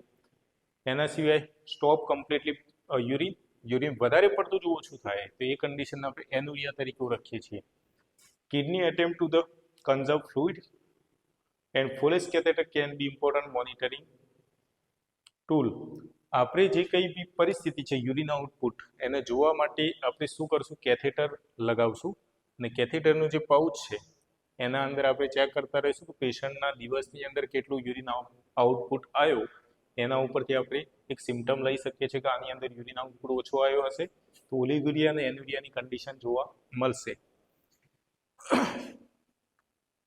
નેક્સ્ટ જોઈએ નર્સિંગ મેનેજમેન્ટ. નર્સિંગ મેનેજમેન્ટની અંદર રિકોગ્નાઇઝ સાઇન એન્ડ સિમ્ટમ્સ. પહેલાં આપણે જે કંઈ બી સાઇન એન્ડ સિમ્ટમ છે રિકોગ્નાઇઝ કર્યા તો શોકની અંદર આવું થઈ શકે છે, તો એના જલ્દીથી આપણે શું કરશું, ઇન્ટરવેન્શન કરશું. તો નર્સિંગ મેનેજમેન્ટની અંદર ફર્સ્ટ છે tachycardia, initial compensatory mechanism, heart rate increase, try improve cardiac output. હાર્ટનું જે પ્રોપર જે આઉટપુટ છે, કાર્ડિયાક જે પમ્પિંગ છે એને શું કરવું પડશે, આપણે ઇમ્પ્રૂવ કરવું પડશે. ટેકિકાર્ડિયાની જે કન્ડિશન છે, જે પલ્સ રેટ છે વધી જાય છે તેને નોર્મલ કરવા પડશે. હાઇપોટેન્શન, બ્લડ પ્રેશર જે છે ઘટે છે તો એ પણ સર્ક્યુલેટરી ફેલરની પરિસ્થિતિ છે, તો એના કારણે આપણે હાઇપોટેન્શનમાંથી પેશન્ટને નોર્મલ કરવું પડશે. અલ્ટર્ડ મેન્ટલ સ્ટેટસ, એક છે રેસ્ટલેસનેસ, એન્ઝાઇટી, પેશન્ટ ચિંતામાં રહે છે, રેસ્ટલેસનેસ જોવા મળશે, કન્ફ્યુઝ પેશન્ટ લાગશે કે પેશન્ટ કયા બેઠું છે, શું કરે છે અને ખબર જ ના હોય. એના સિવાય પેશન્ટ ભાનમાં ના હોય કે કોન્શિયસ લેવલ એનું ઘટી ગયું હોય. બ્લડ ફ્લો એનું શું થયું હશે, કોન્શિયસનેસના કારણે તમે જોઈ શકો છો બ્રેનમાં બ્લડ ફ્લો ઘટેલું હોય તો ઘણીવાર શું થશે, કોન્શિયસનેસમાં પ્રોબ્લેમ આવી શકે છે. એના સિવાય તમે સ્કિનની વાત કરીએ તો પેલ, કુલ એન્ડ ક્લેમી સ્કિન જોવા મળશે, ઠંડી સ્કિન જોવા મળશે, સ્કિનનો કલર પેલ જોવા મળશે. તો આ છે વાઝોકોન્સ્ટ્રિક્શનની પ્રોબ્લેમ છે, અને એ પણ પેરીફેરી પાર્ટની અંદર. બોડી બ્લડ શું કરશે, vital organ, heart rate and brain properly blood બોડીના અંદર ના પહોંચવાના કારણે. એના સિવાય બ્રિધિંગની વાત કરીએ તો ફાસ્ટ અને શેલો બ્રિધિંગ જોવા મળે છે, તો કમ્પન્સેટ મેટાબોલિક એસિડોસિસની કન્ડિશન હશે તો એ પણ આપણે એને પેશન્ટને સરખી કરવી પડશે. યુરિન આઉટપુટ શું થાય છે, એ ડિક્રીઝ થાય છે, જે આપણે આગળ ચર્ચા કરી છે. તો kidney not being the adequately perfused, kidney proper પોતાનું વર્ક નથી કરી શકતી, એના કારણે તો એને પણ સુધારવું પડશે. ઇમિડિયેટ નર્સિંગ મેનેજમેન્ટની અંદર શોકવાળી કન્ડિશન છે તો ખાસ કરીને આપણે એરવે બ્રિધિંગ અને સર્ક્યુલેશન પર મોનિટર કરશું. તો પેશન્ટ અમુક ટાઈમે શું થશે કે એનું પ્રોપર બ્લડ સર્ક્યુલેશન ના પહોંચવાના કારણે અમુક ટાઈમ હાર્ટ બંધ થઈ જશે, તો એબીસી પ્રોપર આપવું પડશે, જેની અંદર એરવે બ્રિધિંગ એન્ડ સર્ક્યુલેશન કમ્પ્લીટ છે કે નહીં આપણે ચેક કરતા રહેશું. એરવે મતલબ કે એનો જે હવાનો માર્ગ છે એ ચેક કરવું, બ્રિધિંગની અંદર એ શ્વાસ લે છે કે નહીં, અને એક આવશે સર્ક્યુલેશન. બ્રિધિંગની અંદર તમે માઉથ ટુ માઉથ બ્રીથ આપી શકો છો, અને સર્ક્યુલેશન મતલબ બ્લડ સર્ક્યુલેશન પ્રોપર થાય છે કે નહીં જોવાનું રહેશે. એના સિવાય ensuring the pattern airway, providing supplemental oxygen, increase tissue oxygenation. દરેક ટિશ્યુનો પ્રોપર રીતે બ્લડ પહોંચતું નથી તો આપણે એને શું કરવું પડશે, એરવે પ્રોવાઈડ કરવું પડશે, અને ઓક્સિજન એના એ બ્લડ સર્ક્યુલેશનમાં એડ કરવું પડશે. એના સિવાય આઈવીએસએસ ફોર રેપિડ ફ્લુઇડ રિસસિટેશન, ફ્લુઇડને પાછું નોર્મલ કરવું પડશે, જે ઘટી ગયું છે એના અંદર તમે ક્રિસ્ટલોઇડ્સ, કોલોઇડ્સ એન્ડ બ્લડ પ્રોડક્ટ જે જરૂરિયાત હોય તો તમે આપી શકો છો. નેક્સ્ટ ક્વેશ્ચન છે એક્સપ્લેન અબાઉટ હેમરેજ. 8 માર્ક્સની અંદર પૂછાયેલો છે હેમરેજ શું કહેવાય એની આપણે ચર્ચા કરીએ. હેમરેજમાં આપણે નોર્મલ જોઈએ તો એબનોર્મલ બ્લીડિંગ થઈ જાય કે તમારા જે કંઈ બી આર્ટરી છે, વેઇન છે, કેપિલરી છે એમાંથી વગર કામનું બ્લીડિંગ લોસ થાય તો એ કન્ડિશનને આપણે હેમરેજ કહીએ છીએ. આનો ટર્મની યાદ કરીએ તો બ્લીડિંગ કહેવાશે અને બ્લીડિંગને આપણે ગુજરાતીમાં કહીએ બ્લડ વધારે પડતું લોસ થવું. તો કોઈ પણ જે સર્ક્યુલેટરી સિસ્ટમ છે બ્લડની, એ બ્લડમાંથી જે કંઈ બી બ્લડ પ્રોપર સર્ક્યુલેટ જે થવું જોઈએ એ દરેક ઓર્ગનમાં જવું જોઈએ અને વેન મારફતે એ ઓર્ગનમાંથી બહાર નીકળવું જોઈએ. એના સિવાય એ જે સર્ક્યુલેટરી સિસ્ટમ છે એ કોઈ કારણસર તૂટી જાય યા તો એ આર્ટરીઝ, વેન યા કેપિલરીમાં કોઈ પણ પ્રોબ્લેમના કારણે વગર કામનું બ્લડ લોસ થાય તો એ લોસ થયેલા બ્લડના આપણે કહીશું હેમરેજ. હવે બ્લડની નળીઓની વાત કરીએ તો આર્ટરીઝ આવા, વેન્સ આવા, નાની નાની બ્લડની નળી હોય એને કેપિલરીઝ કહીએ છીએ. હેમરેજના ટાઈપ જોઈએ આપણે. ફર્સ્ટ વન છે based on source of bleeding. કયા કયા સોર્સ મારફતે બ્લીડિંગ વધારે પડતું થાય તો ફર્સ્ટ છે આર્ટેરિયલ હેમરેજ. આર્ટેરિયલ હેમરેજ મતલબ કે આર્ટેરિયલ બ્લીડિંગ, આર્ટરી મારફતે બ્લીડિંગ થાય, વગર કામનું બ્લડ લોસ થાય તેના આપણે આર્ટેરિયલ હેમરેજ તરીકે ઓળખીએ છીએ. આનો જે કલર છે એ બ્રાઇટ રેડ અને સ્પોટ આઉટ હશે. Pulsatile jets synchronised with the heartbeat. High pressure make difficult control, can lead to rapid blood loss. સૌથી ફાસ્ટ જો બ્લડ લોસ થતું હોય છે તે એ હશે આર્ટેરિયલ હેમરેજના કારણે. એના પછી જોઈએ તો વિનસ હેમરેજ. વિનસ હેમરેજની અંદર બ્લીડિંગ ફ્રોમ ધ વેન, કે જે વેન છે એ વેન મારફતે બ્લડ લોસ થશે અને વધારે પડતું બ્લડ લોસ થશે એને આપણે જોઈએ તો ડાર્ક રેડ કલરનું હશે અને steady stream and control then arterial bleeding. તો તમે આર્ટેરિયલ બ્લીડિંગ કરતાં આને તમે ઇઝી રીતે કંટ્રોલ કરી શકો છો. The blood pressure when is lower. આનું પ્રેશર તમને નોર્મલી લોવર જોવા મળશે. તો આ હતું વેનસ હેમરેજ અને ઉપર હતું એ આર્ટેરિયલ હેમરેજ હતું. એના સિવાય એક હેમરેજની વાત કરીએ આપણે તો કેપિલરી હેમરેજ છે. કેપિલરી હેમરેજ છે નાની નાની ટાઇની બ્લડ વેસલ હશે, એમાંથી શું થશે બ્લડ લોસ થવાનું ચાલુ થશે અને આ છે severe type of bleeding. Severe type ગણી શકીએ છીએ આપણે અને આને તમે પોતાની જાતે સિમ્પલ પ્રેશર મારફતે કંટ્રોલ કરી શકો છો. પણ જો બ્લડ લોસ થાય છે તેના આપણે નાની નાની બ્લડની નળીઓમાંથી થશે તેના કેપિલરી હેમરેજ તરીકે ઓળખીએ છીએ. નેક્સ્ટ જોઈએ આપણે નર્સિંગ મેનેજમેન્ટ. તો તમે શું નર્સિંગ કેર આપશો હેમરેજવાળી કન્ડિશનમાં? તો પહેલું તો તમારો ગોલ રહેશે કે તમે બ્લડને ગમે તેમ કરીને સ્ટોપ કરી દો. એના સિવાય જો બ્લડ વોલ્યુમ પ્રોપર ના થયું હોય યા તો બ્લડ વોલ્યુમની અંદર પ્રોબ્લેમ આવે છે તેને રિસ્ટોર કરવું પડશે. કે બ્લડ જેટલું બી લોસ થયું છે તો પાછું તમારે રિસ્ટોર પાછું બોડીની અંદર શું કરવું પડશે, એનો જથ્થો વધારવો પડશે. આને તમે કેરફુલી મોનિટરિંગ કરવું પડશે. એના સિવાય ઇન્ટરવેન્શનની વાત કરીએ તો આ છે એક ઇમિડિયેટ એક્શન છે, તાત્કાલિક લેવામાં આવતી એક્શન છે. આની અંદર તમે apply direct firm pressure bleeding site, જે જગ્યાએથી બ્લડ લોસ થાય છે એ જગ્યાએ તમે શું કરી શકો છો, પ્રેશર આપી અને બ્લીડિંગને સ્ટોપ કરી શકો છો. એના સિવાય તમે સ્ટરાઇલ ડ્રેસિંગ કરી શકો છો.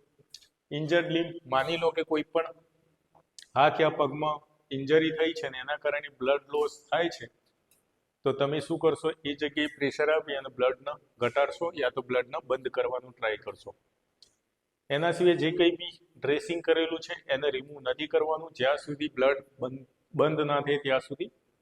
એના સિવાય વાત કરીએ અસેસમેન્ટ, આને તમે કન્ટિન્યુઅસલી મોનિટર કરશો વાઇટલ સાઇનમાં ખાસ, કે પેશન્ટનું બ્લડ પ્રેશર ચેક કરતા રહેશો અને હાઇપરટેન્શન અને હાઇપોટેન્શનની કન્ડિશન ના ઉત્પન્ન થાય. પલ્સ રેટ ચેક કરતા રહેશો, રેસ્પિરેશન ચેક કરતા રહેશો. એનું કોન્શિયસ લેવલ ઘટી ના ગયું હોય તો પેશન્ટ આવી કન્ડિશનમાં ઘણી વખતે શું થશે, બેભાન થઈ જશે, અનકોન્શિયસ આવશે, તેનું કોન્શિયસ લેવલ ચેક કરતું રહેવું પડશે.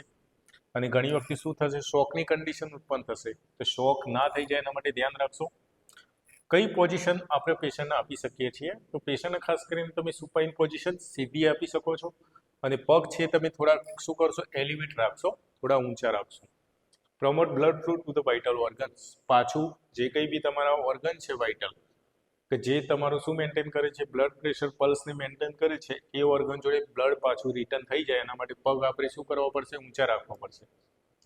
એના પછી આવશે ટ્રેટલનબર્ગ પોઝિશન આપી શકો છો કે જેની અંદર પેશન્ટની કન્ડિશનમાં પગ થોડા આ રીતે રહે. એના પછી આવશે ફ્લુઇડ રિસસિટેશન. જે કંઈ બી ફ્લુઇડ બ્લડના જોડેનું હતું એ જો લોસ થયેલું છે તો ઇન્ટ્રાવેનસ ફ્લુઇડ આપણે વેન મારફતે ચડાવશું અને જે ડૉક્ટર ઓર્ડર મુજબ તમે જે કંઈ બી બ્લડ ઘટ્યું છે એ પાછું તમે નોર્મલ કરાવી શકો છો. પ્લસ જે કંઈ બી ક્રિસ્ટલોઇડ છે નોર્મલ સલાઈન યા તો બ્લડ પ્રોડક્ટ છે બ્લડ ટ્રાન્સફ્યુઝન પર કરી શકીએ છીએ અને નોર્મલ સલાઈન તમે આઈવી રૂટ મારફતે પાઇન્ટ ચડાવી શકો છો. આ હતું નોર્મલી હેમરેજની અંદરના ટાઈપ હશે આર્ટેરિયલ, વેનસ અને કેપિલરી. એના અંદરનું આ નર્સિંગ મેનેજમેન્ટ છે કે જેની અંદર તમે પોઝિશન મેન્ટેન કરવી, અસેસમેન્ટ કરવું, કઈ એક્શન લેવી જોઈએ, આ વસ્તુ નોર્મલી યાદ રાખી શકો છો. નેક્સ્ટ ક્વેશ્ચન છે બ્રાઇટ સ્ટેજ ઓફ કેન્સર. 4 માર્કની અંદર પૂછાયેલો ક્વેશ્ચન છે કે સ્ટેજીસ ઓફ કેન્સર. તો કેન્સરની વાત કરીએ તો આપણે એબનોર્મલ સેલનું વગર કામનું શરીરમાં જરૂર નથી અને સેલનો વધારો થાય, ઇન્ક્રીઝ નંબર ઓફ સેલ યા તો સેલની સાઇઝમાં વધારો થાય તેને આપણે કેન્સર કહીએ છીએ. જેના સ્ટેજ છે 0 થી 4 યાની કે 4 સ્ટેજ સુધી જઈ શકે છે. આ ડિફરન્ટ લેવલની અંદર એનો સ્પ્રેડ અલગ અલગ જોવા મળશે અને આનું સ્ટેજિંગ છે તમે TNM સિસ્ટમ દ્વારા સમજી શકો છો, જેને કહેવાશે ટ્યુમર, લિમ્ફ નોડ અને મેટાસ્ટેસિસ. ટ્યુમરનો મતલબ થાય ગાંઠ થવી કેન્સરની, લિમ્ફ નોડ મતલબ કે લસિકા ગ્રંથિ અને મેટાસ્ટેસિસની અંદર આવશે કેન્સર સ્પ્રેડ થવું એક ઓર્ગનથી બીજા ઓર્ગનમાં. સ્ટેજની વાત કરીએ તો સ્ટેજ 0 થી આપણે ચાલુ કરીએ તો આ થશે કાર્સિનોમા ઇન સિટુ, જેને તમે સ્ટેજ 0 તરીકે ઓળખી શકો છો. આ છે લેટિન વર્ડ્સ. આની અંદર કેન્સર છે only top of the layer of the cell, સેલની જે ઉપરની જે લેયર છે ત્યાં સુધી નોર્મલી થયેલું હશે એટલે આપણે એને સ્ટેજ 0માં લેવાનું છે. આની ઓરિજિનલ સાઇટ છે ત્યાંથી કોઈ દિવસ ડીપર ટિશ્યુમાં સ્પ્રેડ ના થતું હોય ત્યાં સુધી તમે કહી શકો કે આ 0 સ્ટેજની અંદર કેન્સર છે. આની અંદર હાઈલી ક્યોરેબલ છે. પહેલાં જો તમે સ્ટેજ 0માં કેન્સરને જાણી લો તો તમે ક્યોર થઈ શકો છો, આમાંથી બહાર આવી શકો છો. આમાં તમે નોર્મલી સિમ્પલ સર્જરી કરાવી શકો છો જેના કારણે સ્ટેજ 0માંથી તમે બહાર આવી જાઓ, કેન્સરથી મુક્ત થઈ જાઓ. પણ જો સ્ટેજ 1માં જાય છે તો સ્ટેજ 1ની અંદર કેન્સર શું થશે, small and localise to the organ it began. ધીમે ધીમે શું થશે, ઓર્ગનની અંદર લોકલાઇઝ થશે અને કેન્સર ધીમે ધીમે શું થશે, સ્પ્રેડ થશે. Has not spread to the any nearby lymph nodes. Sorry, અહીંયા શું થશે, નિયર બાય લિમ્ફ નોડ, નજીકની જે લિમ્ફ નોડ છે એ જગ્યાએ સ્પ્રેડ નહીં થાય યા તો ડિસ્ટન્ટ પાર્ટની અંદર સ્પ્રેડ નહીં થાય. The tumor is still considered as small but invade in the deeper tissue and tissue than the stage 0. 0 સ્ટેજની અંદર આપણે ઉપરની વાત કરી હતી કે ટોપ લેયરની અંદર કેન્સર થતું હતું, પણ આ તમારું ધીમે ધીમે શું થશે, સેલના અંદર જઈ શકે છે. એના પછી આવશે સ્ટેજ 2 અને સ્ટેજ 3. આની અંદર તમે ખાસ જોઈ શકો છો કે જે ગ્રો છે એ ડીપર સરાઉન્ડિંગ ટિશ્યુના આજુબાજુના એરિયા પણ શું કરશે, ધીમે ધીમે સ્પ્રેડ થતું જશે, લિમ્ફ નોડ પણ સ્પ્રેડ થશે અને આખા ઓર્ગનના સેલ ઉપર શું થશે, કેન્સર સ્પ્રેડ થવાનું ચાલુ થઈ જશે. સ્ટેજ 2 અને સ્ટેજ 3ની વાત કરીએ તો સ્પેસિફિક ટાઈપ ઓફ કેન્સર છે. આમાં ટ્યુમરની સાઇઝની અંદર વધારો આવી શકે છે, નંબર ઓફ લિમ્ફ નોડ પણ અફેક્ટ થઈ શકે છે કે જે કંઈ બી સેલ જોડે યા તો જે કંઈ બી ઓર્ગન જોડેની જે કેન્સર થયેલું છે તો નજીકની લિમ્ફ નોડ પણ શું થશે, આના અંદર અફેક્ટ થશે.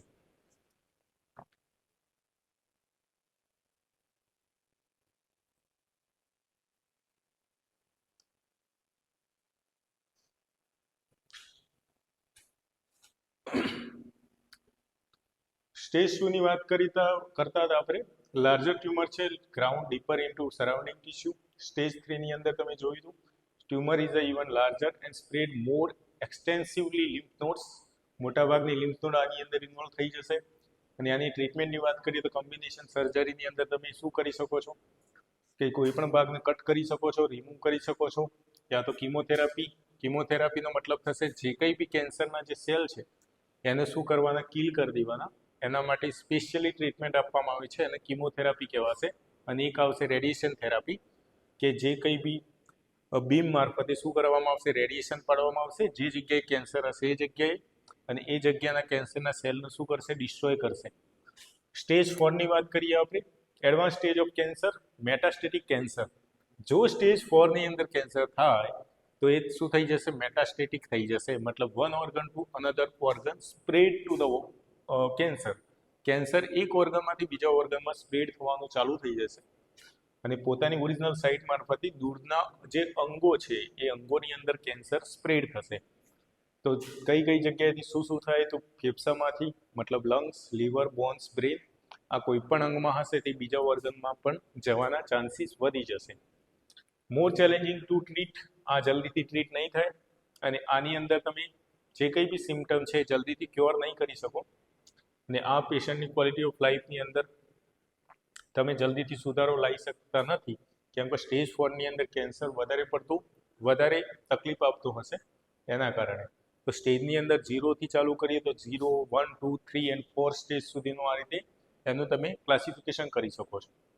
એના સિવાય વાત કરીએ તો TNM સિસ્ટમ. હવે TNMનું ફૂલ ફોર્મ લખી દેજો, ટ્યુમર, નોડ એન્ડ મેટાસ્ટેસિસ. આની અંદર તમને ડિસ્ક્રિપ્શન વાઇઝ કેન્સરના કેરેક્ટરિસ્ટિક્સ વાઇઝ તમે લખી શકો છો, જેમાં ટીનો મતલબ ટ્યુમર થશે, કે ટ્યુમર મતલબ કે ગાંઠની સાઇઝ છે, પ્રાઇમરી ટ્યુમર છે, અને ટ્યુમરના નંબર આપીએ આપણે તો T1, T2, T3 અને T4, મતલબ T1, 1, 2, 3 એન્ડ 4. આ રીતે જેમ જેમ ટ્યુમર વધશે એમ તમને શું કરશો? નંબર આપતા રહેશો. અને more deeply into the nearby tissue, deep પણ જશે અને નજીકના ટિશ્યુઓને પણ ખરાબ કરતો રહેશે જેમ જેમ ટ્યુમર વધશે એમ. નોડ્સની વાત કરીએ તો લિમ્ફ નોડ છે આ, અને આ છે whether there cancer spread to the nearby lymph nodes, નજીકની લિમ્ફ નોડ પણ અસર કરશે. આની અંદર તમે નંબર આપી શકો છો N0 થી લઈને N1, N2, N3. આની અંદર લિમ્ફ નોડ 1, 2, 3 એ રીતે પણ લખી શકો છો. Lymph nodes involved in a means no lymph node are affected. આની અંદર એવું નથી કે લિમ્ફ નોડ ઇન્વોલ્વ છે. નો મીન્સનો મતલબ N0 નથી, N0 છે આ લિમ્ફ નોડ નથી એવું થતું નથી. મેટાસ્ટેસિસનો મતલબ થશે કે spread one organ to another organ, distant પાર્ટની અંદર પણ સ્પ્રેડ થઈ શકે છે. મેટાસ્ટેસિસની વાત કરીએ આપણે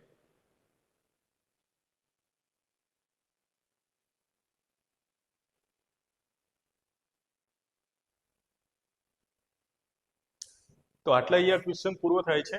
તો આ હતું કેન્સરનું ક્વેશ્ચન, જેને આપણે સ્ટેજીસ ઓફ કેન્સર, અને આની અંદર આપણે જોયું સ્ટેજ 1, સ્ટેજ 2, સ્ટેજ 3 અને સ્ટેજ 4.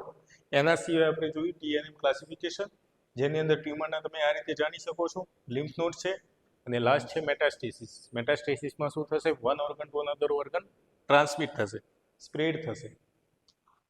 નેક્સ્ટ જોઈએ આપણે ડિઝાસ્ટર. તો આ ક્વેશ્ચન પૂછાયેલો છે 2018ની એક્ઝામની અંદર. Nurses role in disaster management. Disaster સમજી લઈએ તો ડિઝાસ્ટરનો મતલબ થશે કે આ કુદરતી જે પરિસ્થિતિ વચ્ચેથી જે બને છે, ભૂકંપ આવી જવું, પૂર આવી જવું, યા તો કોઈ વ્યક્તિઓના ઘરમાં આગ લાગી જવી વચ્ચેથી, અને આવી પરિસ્થિતિને આપણે શું કહેશું? Disaster.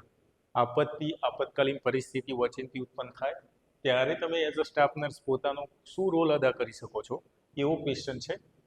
Nurses role of the disaster મેનેજમેન્ટની અંદર જે નર્સિસ જે રોલ પ્લે કરવાના છે, critical, multifaceted and disaster management જે કરવાના છે, એમાં તમે કઈ રીતે પેશન્ટના રિકવરી આપી શકો છો.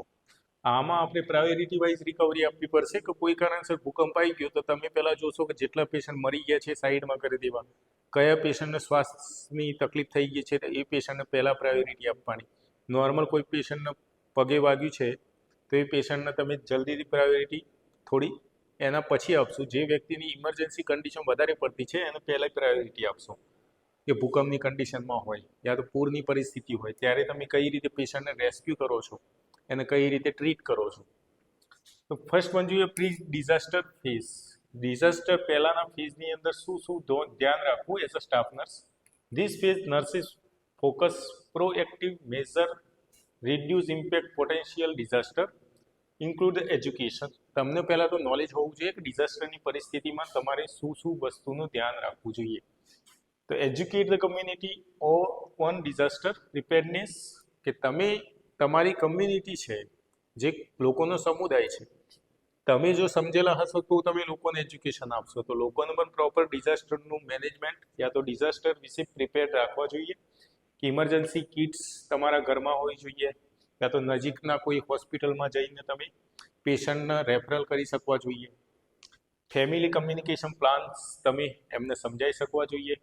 Local evacuation routes and health care professional volunteers basic first aid emergency response protocol.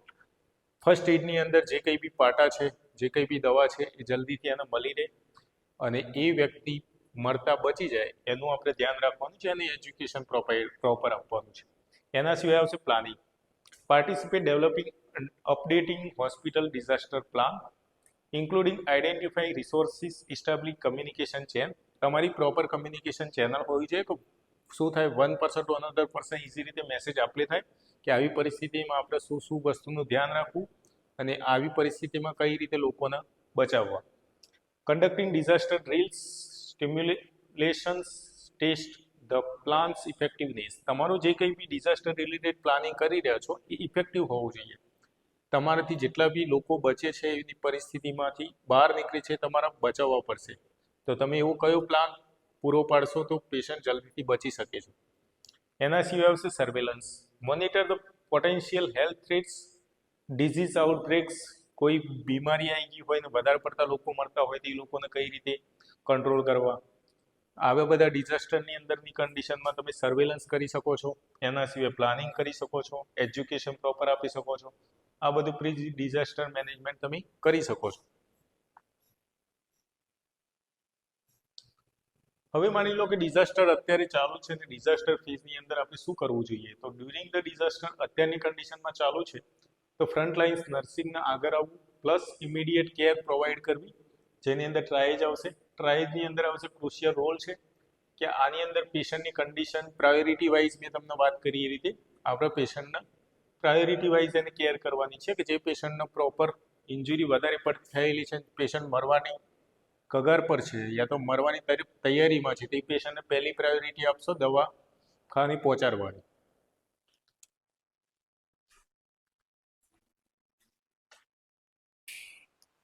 Next છે ડ્યુરિંગ ડિઝાસ્ટર ફેઝ. ડિઝાસ્ટર મતલબ કે જે કંઈ બી પરિસ્થિતિ આપતકાલિક ઘટના બની છે એ વખતે એઝ અ સ્ટાફ નર્સ જે કંઈ બી છે એમને ઇમિડિયેટ કેર શું કરવાની રહેશે એમાં આવશે ટ્રાયેજ. ટ્રાયેજની અંદર એક ક્રુશિયલ રોલ છે. પેશન્ટની કન્ડિશન અને પ્રાયોરિટી વાઇઝ શું કરવું પડશે એને કેટેગરી વાઇઝ એને ડિવાઈડ કરવો પડશે કે જે વ્યક્તિને વધારે પડતી ગંભીર ઇજાઓ થઈ હોય એ ગંભીર ઇજાઓવાળા પેશન્ટને પહેલી પ્રાયોરિટી મળશે દવાની. એના પછી જે વ્યક્તિઓને નોર્મલી આંગળીઓ તૂટી ગઈ હોય યા તો નોર્મલી વાગેલું હોય એ લોકોને લાસ્ટ પ્રાયોરિટી આપવાની. જે વ્યક્તિ મરવાની કગાર પર છે એવા લોકોને પહેલી પ્રાયોરિટી ઇમરજન્સીની અંદર આપવાની રહેશે.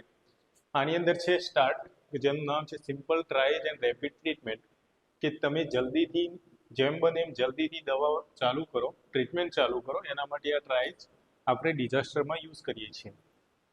કેટેગરી વાઇઝ શું કરીએ છીએ આપણે પેશન્ટની સિવિયરિટી વાઇઝ ઇન્જરી વાઇઝ અમને ડિવાઈડ કરી અને એમની જે કંઈ બી નીડ છે એને ઇમિડિયેટ અટેન્શન આપવું ને તાત્કાલિક એમને રેફરલ કરવા યા તો ત્યાં તમે દવા ચાલુ કરી શકો છો. નેક્સ્ટ છે direct patient care. Nurses provide hand on care can range from the managing injury burns to the provide psychological first aid for survivors.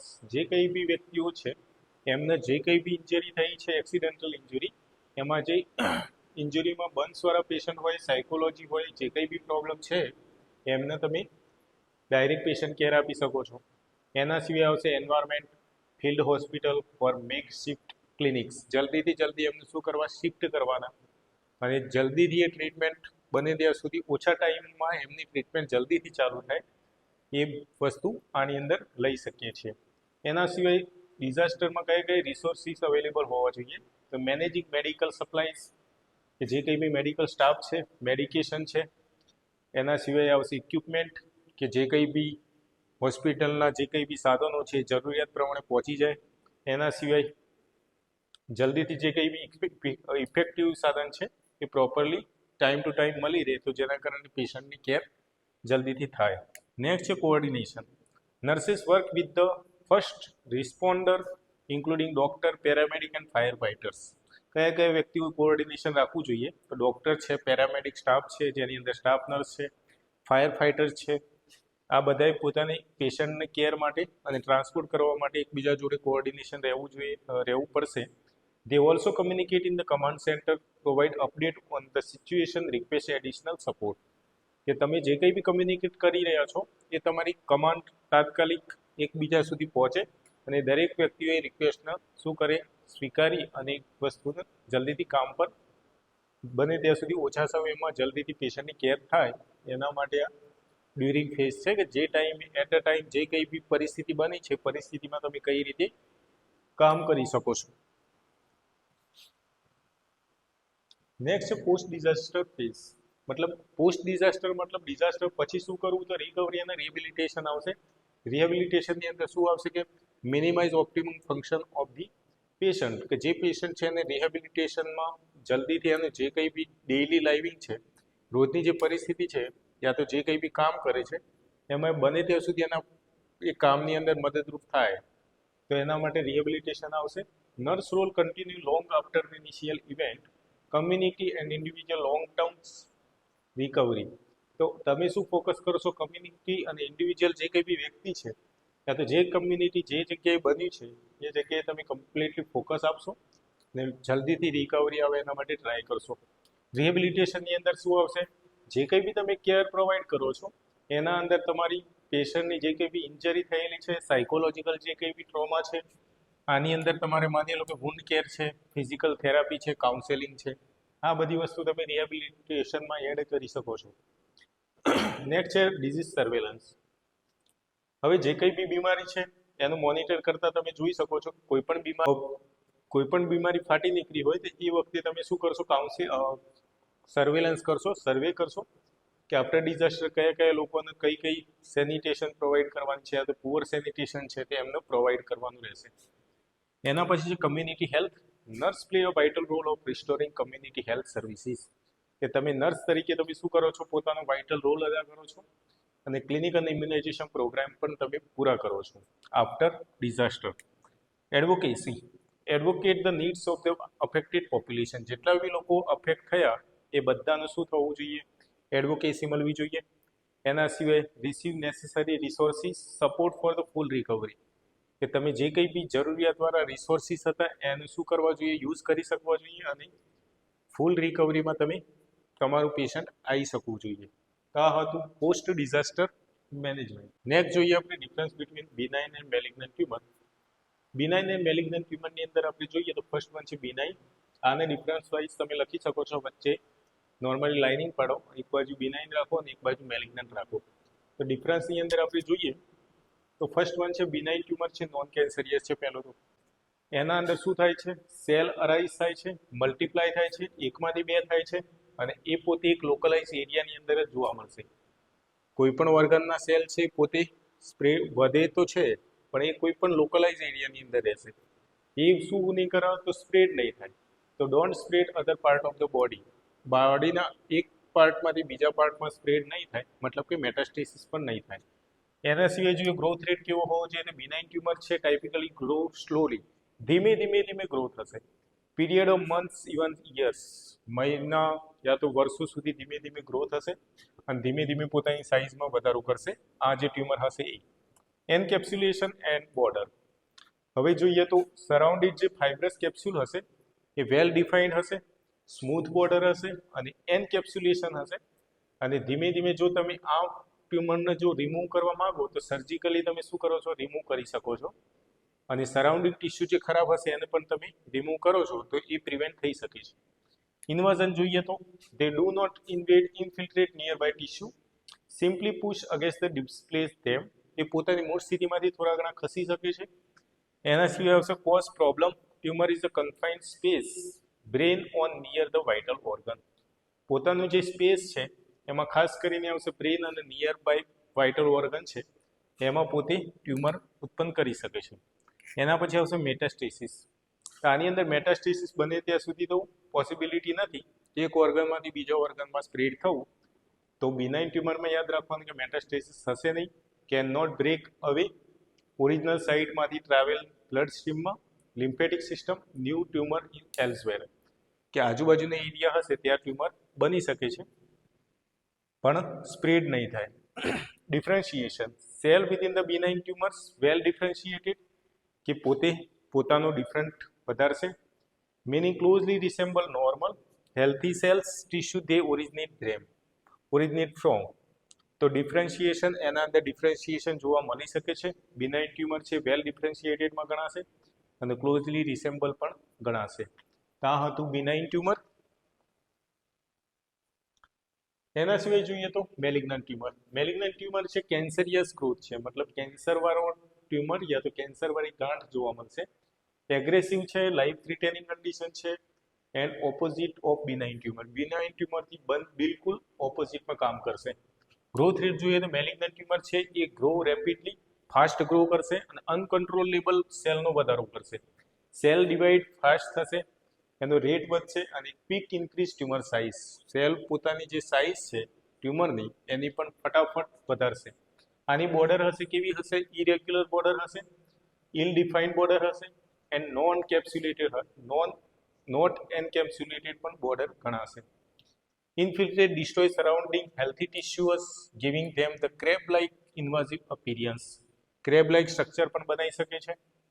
એના સિવાય જોઈએ તો મેલિગ્નન્ટ ટ્યુમરની અંદર ડિસ્ટ્રક્ટિવ નેચર હશે એનું, કે જલ્દીથી ટ્યુમરનો એક ટ્યુમર બગડવો બીજો બગડવો એ રીતે. They invade grow into nearby tissue.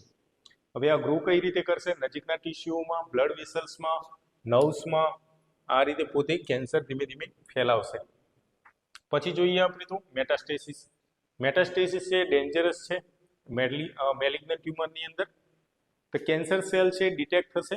Primary tumour enter the blood stream, lymphatic system, travel distance organ. કે એક ઓર્ગનમાંથી આ જે કેન્સર છે એ જે ટ્યુમર છે એ ટ્રાન્સફર થતો થતો બીજા ઓર્ગનમાં જઈ શકે છે, જેને આપણે મેટાસ્ટેટિક કહીએ છીએ. એમાં સૌથી કોમન સાઇટ કઈ ગણાશે? તો લંગ્સ, લીવર, બોન અને બ્રેન ગણાશે, કે જે ઇઝી રીતે કેન્સર આ રીતના ઓર્ગનમાં જઈ શકે છે. ડિફરન્શિએશન, મેલિગ્નન્ટ સેલ પુઅરલી ડિફરન્શિએટેડ હશે. હવે આ મેલિગ્નન્ટ જે સેલ છે ડિફરન્ટ પુઅરલી રહેશે. પેલામાં ડિફરન્શિએટેડ થતું હતું, આમાં પુઅરલી થશે. અનડિફરન્શિએટેડ પણ કહી શકો છો યા તો એનાપ્લાસ્ટિક પણ કહી શકો છો.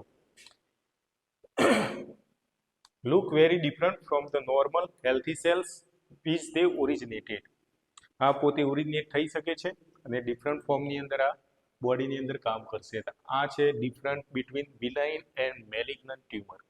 આ રીતનો તમે તફાવત એક્ઝામની અંદર પૂછાય તો લખી શકો છો. નેક્સ્ટ જોઈએ nurses are crucial discuss role of nurse prevention and control of malaria.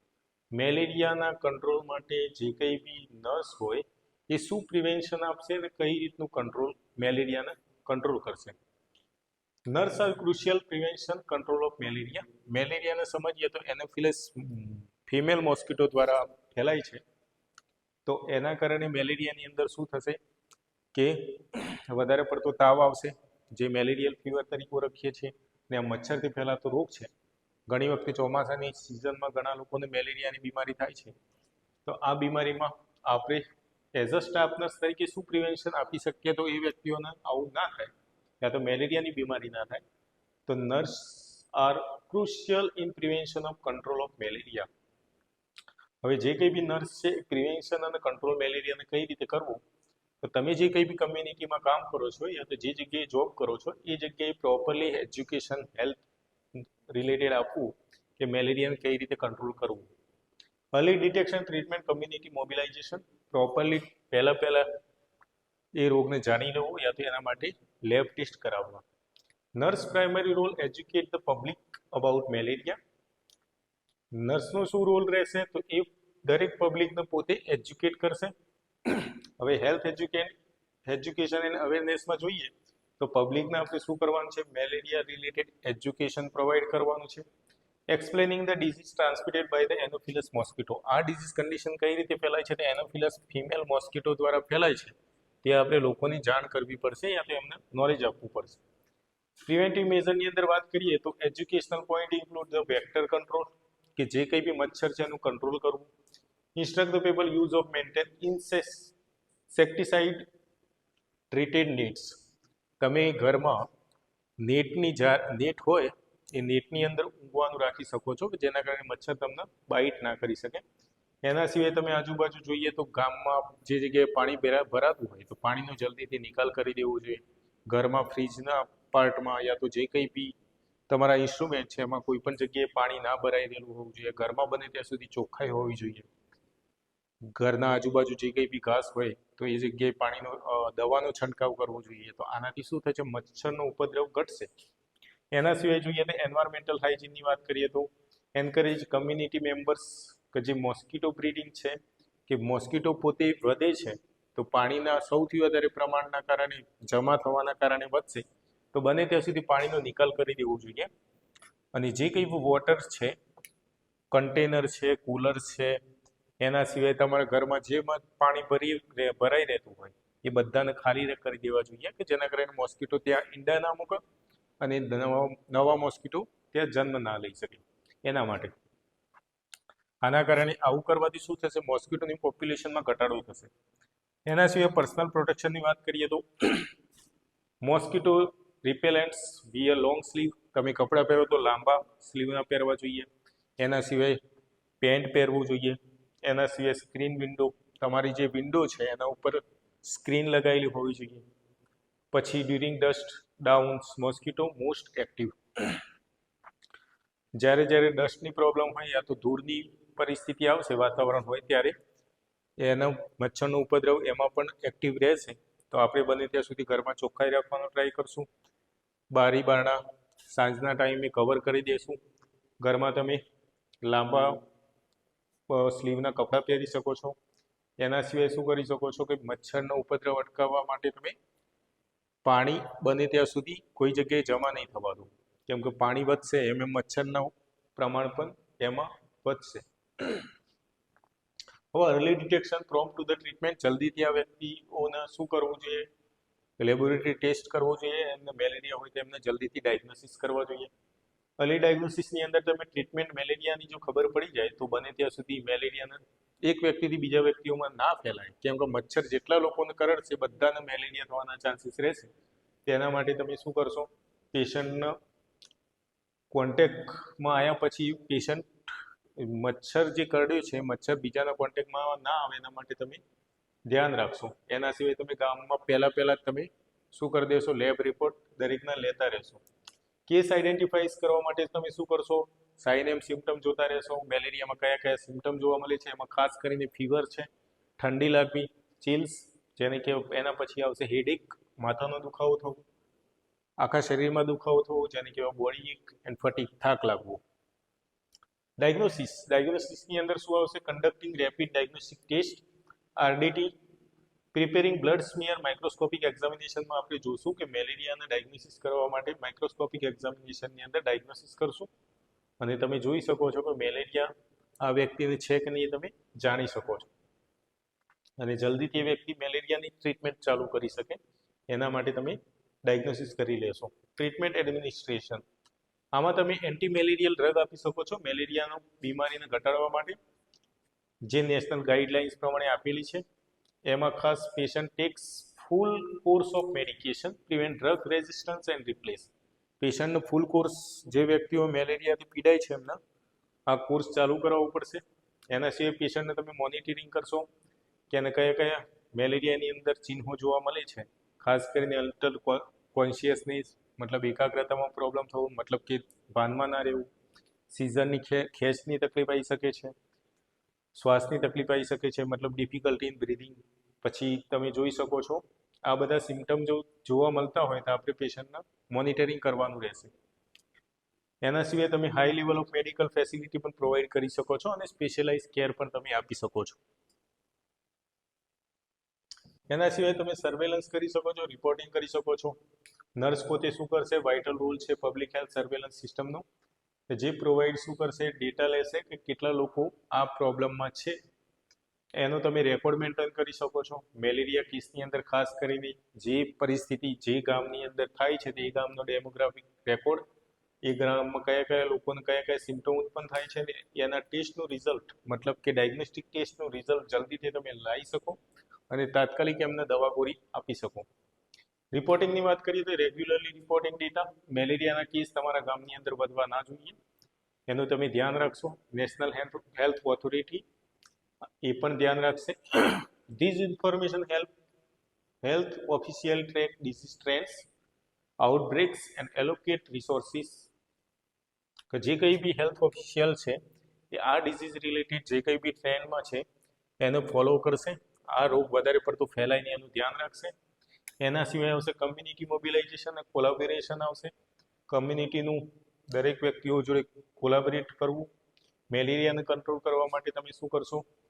દરેક લોકોને જાણકારી આપશો કે આપણા ગામની અંદર મેલેરિયાના કેસ વધેલા છે, તો દરેક વ્યક્તિઓ પોતાનું પ્રિવેન્શન જાળવે. Engaging community leaders, gaining support, local leader promote health initiatives. દરેક પ્રોપર જે કંઈ બી લોકો છે એકબીજા જોડે કમ્યુનિટીમાં એન્ગેજ રહેશે, પોતે એકબીજાને હરી મળીને આ રોગ વિશે તમે એમને નોલેજ પ્રોવાઈડ કરશો.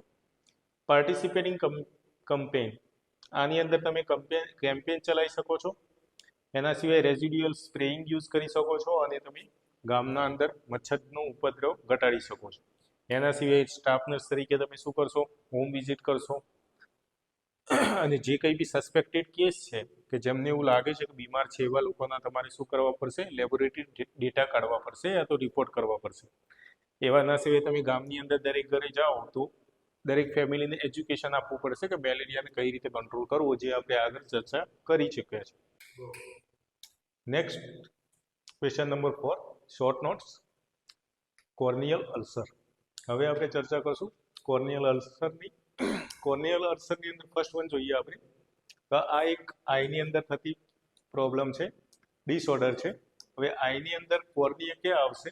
તો clear dome shaped outer layer of the eye. આંખનો જે આઉટર પાર્ટ છે એ આઉટર પાર્ટને આપણે કહેશું કોર્નિયા. આની અંદર કોઈ કારણસર શું થશે? અલ્સર થાય, એ કન્ડિશનને આપણે કોર્નિયલ અલ્સર તરીકે ઓળખીએ છીએ. આ એક મેડિકલ ઇમરજન્સી છે. પરમનન્ટ આની અંદર શું પ્રોબ્લેમ જોવા મળશે? તો વિઝન લોસ થઈ જશે, મતલબ તમારી જોવાની જે ક્ષમતા છે એ શું થશે? લોસ થશે. પ્લસ ટ્રીટેડ પ્રોમ્પ્ટલી નોટ, મતલબ કે પ્રોપરલી જલ્દીથી ટ્રીટ નહીં થાય. એના કારણો શું હોય? મતલબ કે કયા કારણે આ પરિસ્થિતિ ઉત્પન્ન થાય અને કયા કયા ગંભીર પરિબળો હોય. તો એક જોઈએ પહેલું, કોર્નિયલ અલ્સરનો મોસ્ટ કોમનલી કોઝ શું હશે? ઇન્ફેક્શન લાગવું. એના સિવાય જોઈએ તો બેક્ટેરિયલ ઇન્ફેક્શન. ઇન્ફેક્શનમાં કયા કયા આવશે? ફર્સ્ટ વન છે બેક્ટેરિયલ ઇન્ફેક્શન, કે જે તમારો લેન્સ છે કે જે લોકો ઘણીવાર શું કરશે? લેન્સ પહેરતા હશે આંખો ઉપર, એનું પ્રોપરલી હાઇજીન, મતલબ એની પ્રોપર ચોખ્ખાઈ ના મેન્ટેન કરે તો ઘણીવાર એમના બેક્ટેરિયલ ઇન્ફેક્શનના કારણે કોર્નિયલ અલ્સર થઈ શકે છે. એના સિવાય આવશે વાયરલ, વાયરસના કારણે. એમાં ખાસ કરીને એક આવશે હર્પસ સિમ્પ્લેક્સ વાયરસ, કે તમે કોઈ પણ પરિસ્થિતિમાં જે કંઈ બી કામ કરી રહ્યા છો અને હર્પસ સિમ્પ્લેક્સ તમારા હાથોની અંદર પ્રેઝન્ટ હશે અને તમે આંખ ઉપર ટચ કરો છો તો એના કારણે ઘણીવાર શું થશે? કોર્નિયલ અલ્સર થવાના ચાન્સીસ રહેશે. નેક્સ્ટ જોઈએ ફંગલ ઇન્ફેક્શન. ફંગલ ઇન્ફેક્શનની અંદર ખાસ આંખમાં ઇન્જુરી થઈ હોય યા તો કોઈ પ્લાન્ટ મટીરિયલ હોય, એની કોઈ એલર્જી હોય એના કારણે, યા તો એનું ફંગસ તમારા સીધા સંપર્કમાં આવ્યું હોય, આના કારણે શું થશે? કોર્નિયલ અલ્સર થઈ શકે છે. અને જોડે જોડે તમારી રોગ પ્રતિકારક શક્તિ, જેને કહેવાશે ઇમ્યુન સિસ્ટમ, જો રોગ પ્રતિકારક શક્તિ ઓછી હશે તેમને જલ્દીથી કોર્નિયલ અલ્સર થવાના ચાન્સીસ રહેશે. એના સિવાય આવશે પેરાસાઇટ. પેરાસાઇટના ઇન્ફેક્શનમાં જોઈએ તો એકેન્થોમોઇબા સ્પેસીસનો જે પેરાસાઇટ છે એના કારણે ખાસ શું થશે? કોર્નિયલ અલ્સર થઈ શકે છે. એના સિવાય use tap water clean their lenses. તમે જે કંઈ બી લેન્સ યુઝ કરો છો એના ઉપર આ પ્રકારનો જે પેરાસાઇટ હોય પ્રેઝન્ટ હોય તો ઘણીવાર કોર્નિયલ અલ્સર કરશે.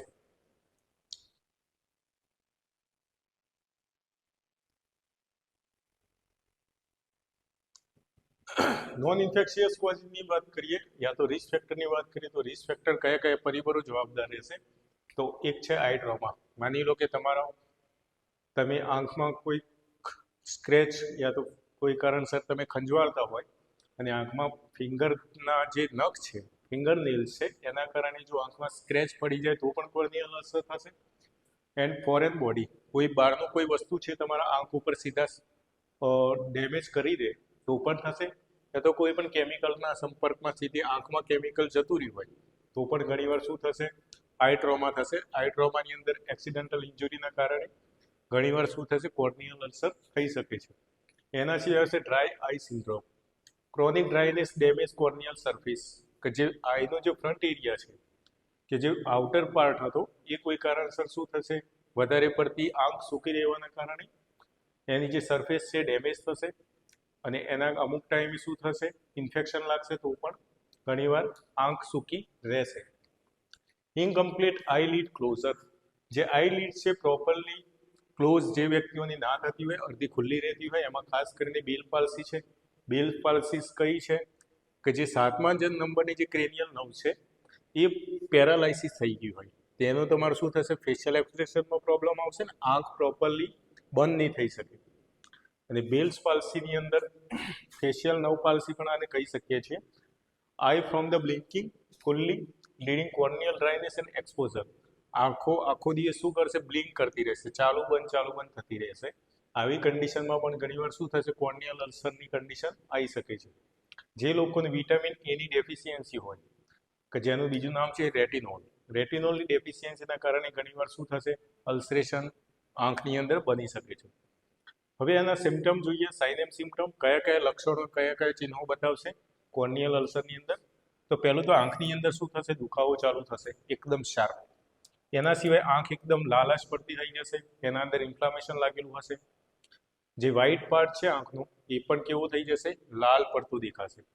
ફોરેન બોડી સેન્સેશનની વાત કરીએ તો feeling that something is in the eye, માની લો કે તમને કંઈક બહારનું કોઈ વસ્તુ અંદર એડ થઈ ગયું હોય, યા તો તમને આંખમાં કંઈક કૂચતું હોય એવું તમને ફીલ થશે. એના સિવાય આંખમાંથી કન્ટિન્યુઅસ શું થશે, પાણી નીકળશે, જેને કહેવાશે એપિફોરા. એના સિવાય તમને જોવાનું જે છે પરિસ્થિતિ, યા તો તમે સામે જે કંઈ બી જોઈ રહ્યા છો એ તમને થોડું ઘણું કેવું દેખાશે, બ્લરી દેખાશે, યાની કે ઝાંખું દેખાશે. એના સિવાય તમે લાઇટના સંપર્કમાં નહીં આવો, જેને કહેવાશે ફોટોફોબિયા. પેશન્ટ શું કરશે, લાઇટના સંપર્કમાં આવવાથી એમના આંખો સહન નહીં કરી શકે. એના સિવાય white grey spot in the cornea, કોર્નિયાનો જે કલર છે એ વ્હાઇટ તો હશે પણ એના અંદર ગ્રે કલર પણ જોડે જોવા મળશે. And visible lesions clear part eye seen with the pen light, તમે જે જોઈ રહ્યા છો એ તમને પ્રોપરલી ચોખ્ખું ના દેખાવું. આ હતા સાઇન એન્ડ સિમ્ટમ. એના સિવાય જોવા મળશે નર્સિંગ મેનેજમેન્ટ એન્ડ ટ્રીટમેન્ટ, કે કોર્નિયલ અલ્સરવાળા પેશન્ટની અંદર તમે શું નર્સિંગ મેનેજમેન્ટ કરશો.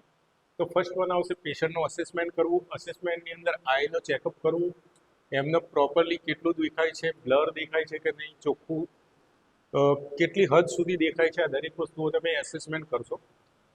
એના સિવાય તમે જોઈ શકો છો પેઇન મેનેજમેન્ટ, તેનું દુખાવાનું મેનેજમેન્ટ કરવું અને પેશન્ટને પ્રોપરલી એજ્યુકેશન આપવું. કોર્નિયલ અલ્સર ઇમિડિયેટ રેફરલ કરવું આવા પેશન્ટ, એમાં પણ કયા ડૉક્ટર જોડે જશો, ઓપ્થલ્મોલોજીકલ જે કંઈ બી હશે એવા ડૉક્ટર જોડે આપણે આંખની ટ્રીટમેન્ટ કરાવશું.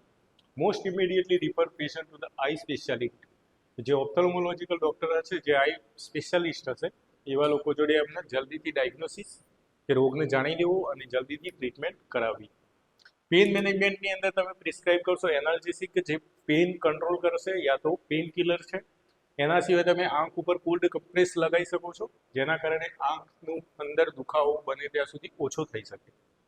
મેડિકેશનની વાત કરીએ તો ઇન્સ્ટિલેશનનો મતલબ થાય કે જેટલી બી વસ્તુ તમે આંખમાં અને કાનની અંદર ડ્રોપ્સ મારફતે નાખો છો એવી રૂટને કહેવાશે ઇન્સ્ટિલેશન રૂટ. તો આમાં તમે આઈ ડ્રોપ્સ યુઝ કરી શકો છો. એન્ટીબાયોટિક, એન્ટીવાયરલ અને એન્ટીફંગલ અલગ અલગ પ્રકારના તમે આઈ ડ્રોપ્સ આવશે જે ડૉક્ટરના ઓર્ડર મુજબ તમે આપી શકો છો. પેશન્ટને એજ્યુકેશન શું કરવાનું છે, તો પેશન્ટને પ્રોપર આઈ ડ્રોપ્સ એડમિનિસ્ટ્રેશન રોજ કરવાનું છે. એના સિવાય full course of the medication and avoid rubbing, આંખ ઉપર કોઈ દિવસ આ રીતે હાથ ફેરવવાનું વધારે પડતો નથી, યાની કે રબિંગ નહીં કરવું, હાથથી આંખને કોઈ દિવસ વધારે પડતો હાથ ફેરવવો નહીં. મેડિકેશન પ્રોપરલી લેતું રહેવું. કોન્ટેક્ટ લેન્સની પ્રોપર કેર કરવી. જે કંઈ બી કોન્ટેક્ટ લેન્સ તમે પહેરી રહ્યા છો એને પ્રોપરલી ચોખ્ખો કરવો, યા તો discontinue lens use proper hygiene, proper ચોખ્ખાઈ કર્યા પછી જ તમે કોન્ટેક્ટ લેન્સ પહેરવું. આટલી વસ્તુઓ નર્સિંગ મેનેજમેન્ટ અને આની અંદર આપવામાં આવતી ટ્રીટમેન્ટ આ રીતે રહેશે. નેક્સ્ટ ક્વેશ્ચન છે એપિસ્ટાક્સિસ. એપિસ્ટાક્સિસનો મતલબ આપણે નોર્મલી જોઈએ તો ઘણા લોકોનું ઓચિંતું નાકમાંથી બ્લીડિંગ ચાલુ થઈ જાય છે, યા તો નસકોરી ફૂટવી એવું કહી શકીએ છીએ. આ કન્ડિશનને કહેવાશે એપિસ્ટાક્સિસ.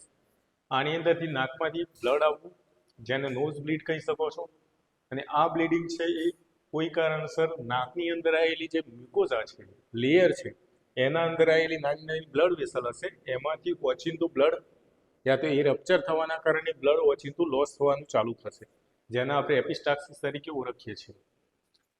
While it can be alarming and serious and can be managed effectively, આને તમે જલ્દીથી મેનેજ ના કરી શકો.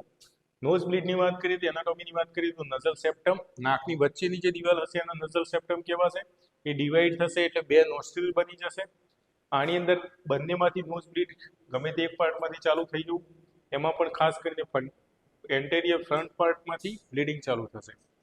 Content rich network blood vessels, જેને કેસલ બેચ પ્લેક્સસ એ જગ્યાએ આવેલા હશે, કે જે સૌથી ઇઝીમાં ઇઝી બ્લીડિંગ થાય તો આ પાર્ટ ઉપરથી થવાનું ચાલુ થશે. નેક્સ્ટ જોઈએ આપણે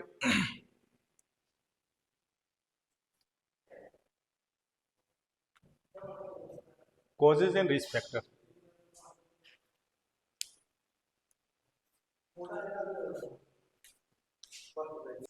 નેક્સ્ટ એપિસ્ટાક્સિસની અંદર આવતા કારણો કે કોઝિસ ઓફ એપિસ્ટાક્સિસ, જેની અંદર લોકલ અને સિસ્ટેમિક બંને આવશે. લોકલની અંદર જોઈએ આપણે તો નઝલ ટ્રોમા, એક્સિડેન્ટલ ઇન્જરી જો નઝલ યા તો નોઝ ઉપર થઈ હોય યા તો નોઝ પર કોઈ પણ ફોર્સફુલ ઇન્જરી થઈ હોય તો એના કારણે ઘણીવાર શું થશે, એપિસ્ટાક્સિસ થવાના ચાન્સીસ વધશે.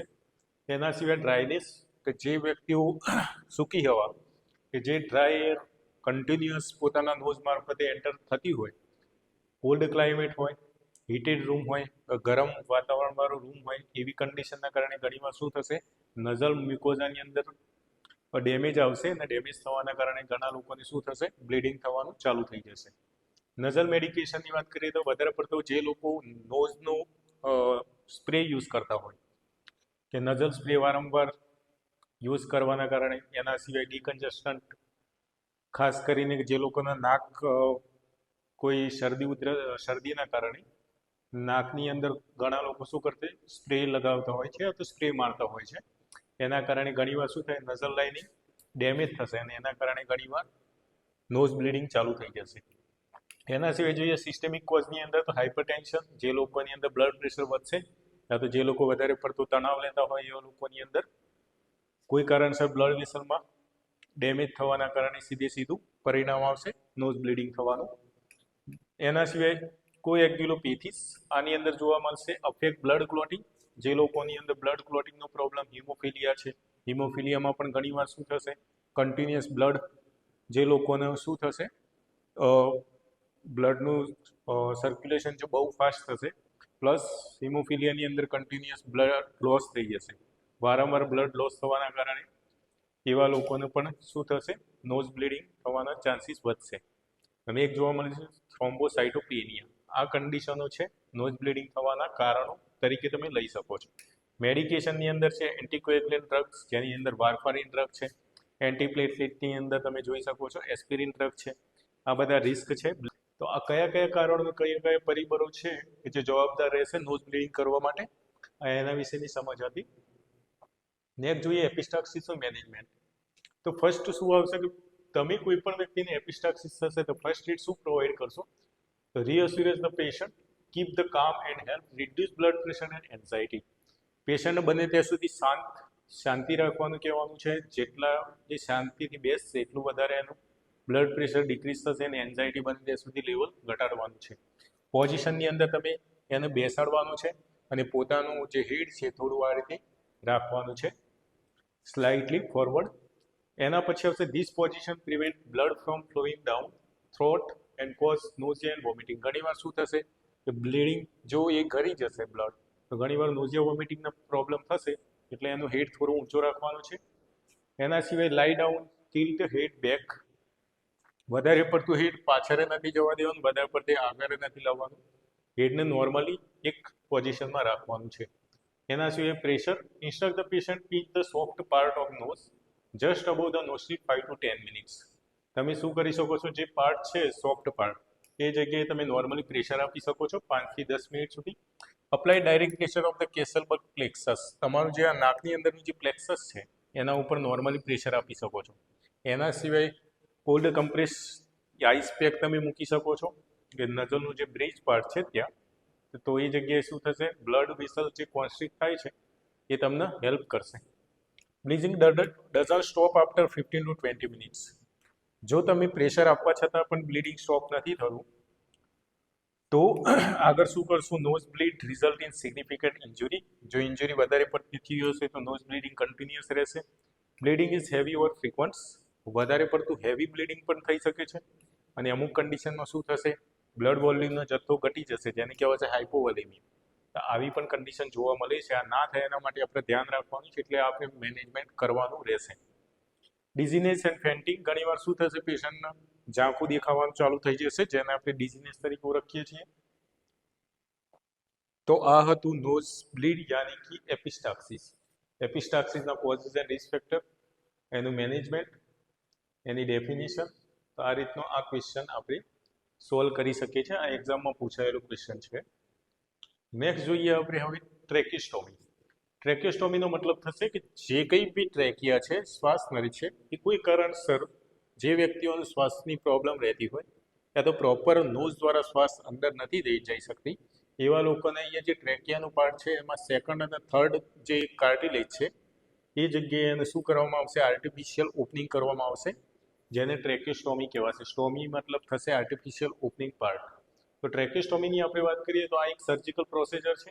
આની અંદર આપણે જાતે શું કરીએ છીએ? એક ઓપનિંગ બનાવીએ છીએ, એક હોલ બનાવીએ છીએ, અને હોલ મારફતે ટ્રેકિયા જે છે એને ખોલી અને એક એરવે નાખીએ છીએ, જેના કારણે ઇઝી રીતે તમે શું કરી શકો છો? શ્વાસ લઈ શકો છો. આમાં ખાસ કરીને આ પ્રોસિજર અપર એરવે ઓબ્સ્ટ્રક્શન જે લોકોને હશે અહીંયાથી ઉપરનું, એવા લોકોને ખાસ કરવાની રહેશે. અને આ એક મેકેનિકલ વેન્ટિલેશન છે કે જો નોર્મલી તમે હવા ઉજાસ લઈ શકો છો, પણ જો પ્રોપરલી તમે હવા નથી લઈ શકતા તો આ મેકેનિકલ વેન્ટિલેશન તમે પ્રોવાઈડ કરી શકો છો. અને ઘણીવાર શું થશે કે લંગ્સમાંની સિક્રેશન કાઢવું હોય તે સિક્રેશનને કાઢવા માટે પણ ઘણીવાર ટ્રેકોસ્ટોમીનો યુઝ થશે. હવે આપણે કેવા વ્યક્તિઓને આપી શકીએ એ કન્ડિશન લખવાની તમારા ઇન્ડિકેશનમાં. તો જે વ્યક્તિઓનો એરવે ઓબ્સ્ટ્રક્શન હોય, મતલબ કે જે લોકોનો હવાનો જે માર્ગ છે એ બ્લોકેજ હોય, એવા લોકોને આપણે ટ્રેકોસ્ટોમી કરાવી શકીએ છીએ. આમાં bypass obstruction upper airway cause by trauma, કોઈ પણ એક્સિડન્ટલ ઇન્જરી માટે, ટ્યુમર હોય યા તો સ્વેલિંગ હોય તેવી કન્ડિશનમાં તમે એરવે ઓબ્સ્ટ્રક્શન વાળા પેશન્ટને આપી શકો છો. એના સિવાય મેકેનિકલ વેન્ટિલેશન પ્રોવાઈડ કરી શકો છો, જેમાં લોંગ ટર્મ વેન્ટિલેટર તમારો સપોર્ટ આપવો હોય તો એવા લોકોને તમે ટ્રેકોસ્ટોમી કરી શકો છો. એના સિવાય lower risk for damage compared to an endotracheal tube. જે ટ્યુબ નાખી છે એન્ડોટ્રેકિયલ ટ્યુબ, એનું સૌથી ઓછું ડેમેજ રહેશે આ વસ્તુ કરવા માટે. સિક્રેશન મેનેજમેન્ટ, જે લોકોનું સક્શનિંગ છે એ પ્રોપરલી ઇઝી રીતે પોતાનો શ્વાસનો જે માર્ગ છે એ ક્લિયર થાય, એના માટે પણ ઘણીવાર શું કરશે? આપણે ટ્રેકોસ્ટોમી કરશું. એમાં ખાસ બીમારીનું નામ છે બ્રોન્કાઇટિસ એન્ડ ન્યુરોમસ્ક્યુલર ડિસીઝ હોય તો એવા લોકોને આપી શકીએ છીએ. એસ્પિરેશન પ્રિવેન્શન, જે લોકો ટ્રેકોસ્ટોમી ટ્યુબ યુઝ કરશે એમનું શું થશે? કોઈ કારણસર ફૂડ અને ફ્લુઇડ્સનું એસ્પિરેશન ના થાય અને લંગ્સમાં ના જતું રહે, એના માટે પણ ઘણીવાર આપણે ટ્રેકોસ્ટોમી કરી શકીએ છીએ. Types of tracheostomy tube. Tracheostomy ટ્યુબની અંદર વેરિયસ ટાઈપ છે. એક કપ્ડ હોય, એક અનકપ હોય અને એક હોય ફેનેસ્ટ્રેટેડ. કપ્ડ ટ્યુબની અંદર શું આવશે? બલૂન આવશે એન્ડ પાર્ટની અંદર, અને આ ઇન્ફ્લેટ કરશે સીધા સીલ મારફતે, અને આ શું કરશે? Preventing air leakage of the aspiration. Aspiration મતલબ ગરી જવું, તો આ શું કરશે? એર લીકેજનો પ્રિવેન્ટ કરશે. And use patient mechanical ventilation. પેશન્ટનો પ્રોપર મેકેનિકલ વેન્ટિલેશન પ્રોવાઈડ કરવા માટે કફ ટ્યુબનો યુઝ કરશું આપણે. એના સિવાય છે uncuff use. Patient who do not need ventilation, જે લોકોને વેન્ટિલેશનની જરૂરિયાત નથી, are at low risk of aspiration, જે લોકોને એસ્પિરેશનનું રિસ્ક પણ ઓછું રહેશે, એના માટે અનકફ ટ્યુબ યુઝ કરવાની રહેશે. આને અંદર નર્સિંગ કેર, કે તમે એઝ અ સ્ટાફ નર્સ તરીકે શું રિસ્પોન્સિબિલિટી અને કઈ કઈ કેર તમે આપી શકો છો? એરવે મેનેજમેન્ટ કરી શકો છો. Tracheostomy is a pattern. એના સિવાય આવશે સક્શનિંગ માટે, સિક્રેશન માટે, and patient show sign respiratory distress, કે જે વ્યક્તિઓને રેસ્પિરેટરી પ્રોબ્લેમ થાય એના માટે એરવે મેનેજમેન્ટ માટે આપણે કેર કરવાની છે. સ્ટોમા કેર, તો જે જગ્યાએ તમે હોલ પાડેલો છે એને રેગ્યુલર શું કરવાનું છે? ક્લીન કરવાનું છે.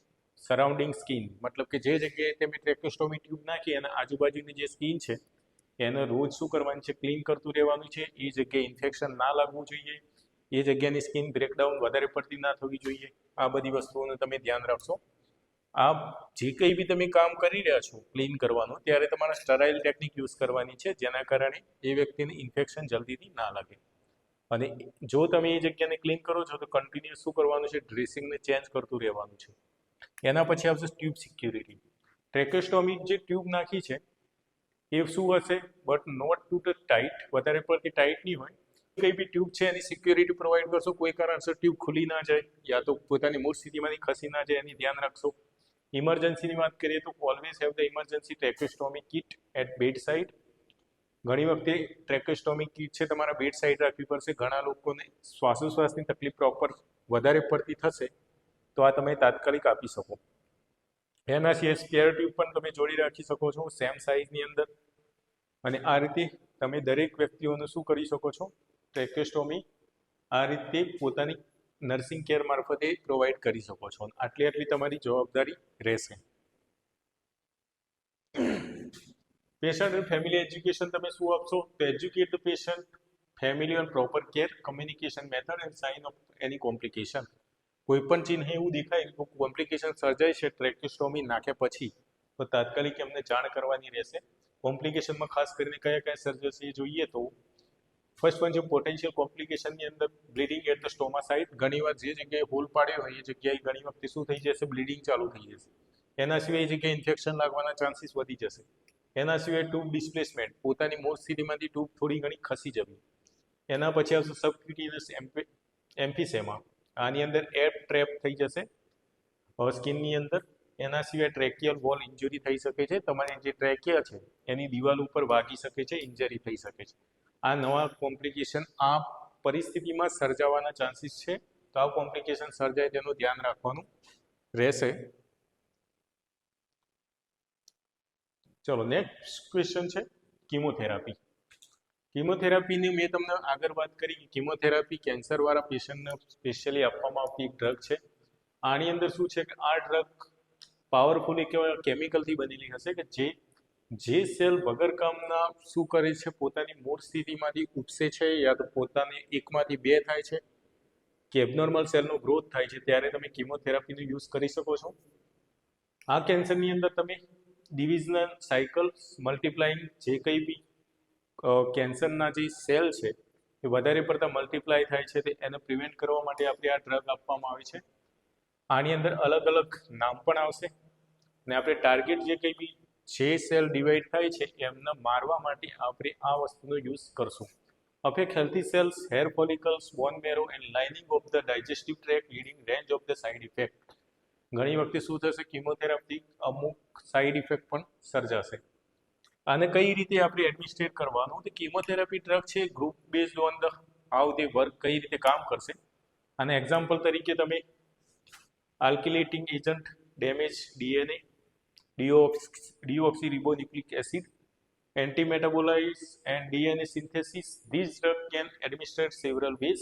આ ડ્રગ તમે આ રીતે યુઝ કરી શકો છો આઈવી દ્વારા, મતલબ વેનની અંદર આપવી મોસ્ટ કોમન રૂટ છે કે મોટાભાગે કીમોથેરાપી આ રૂટ મારફતે અપાશે.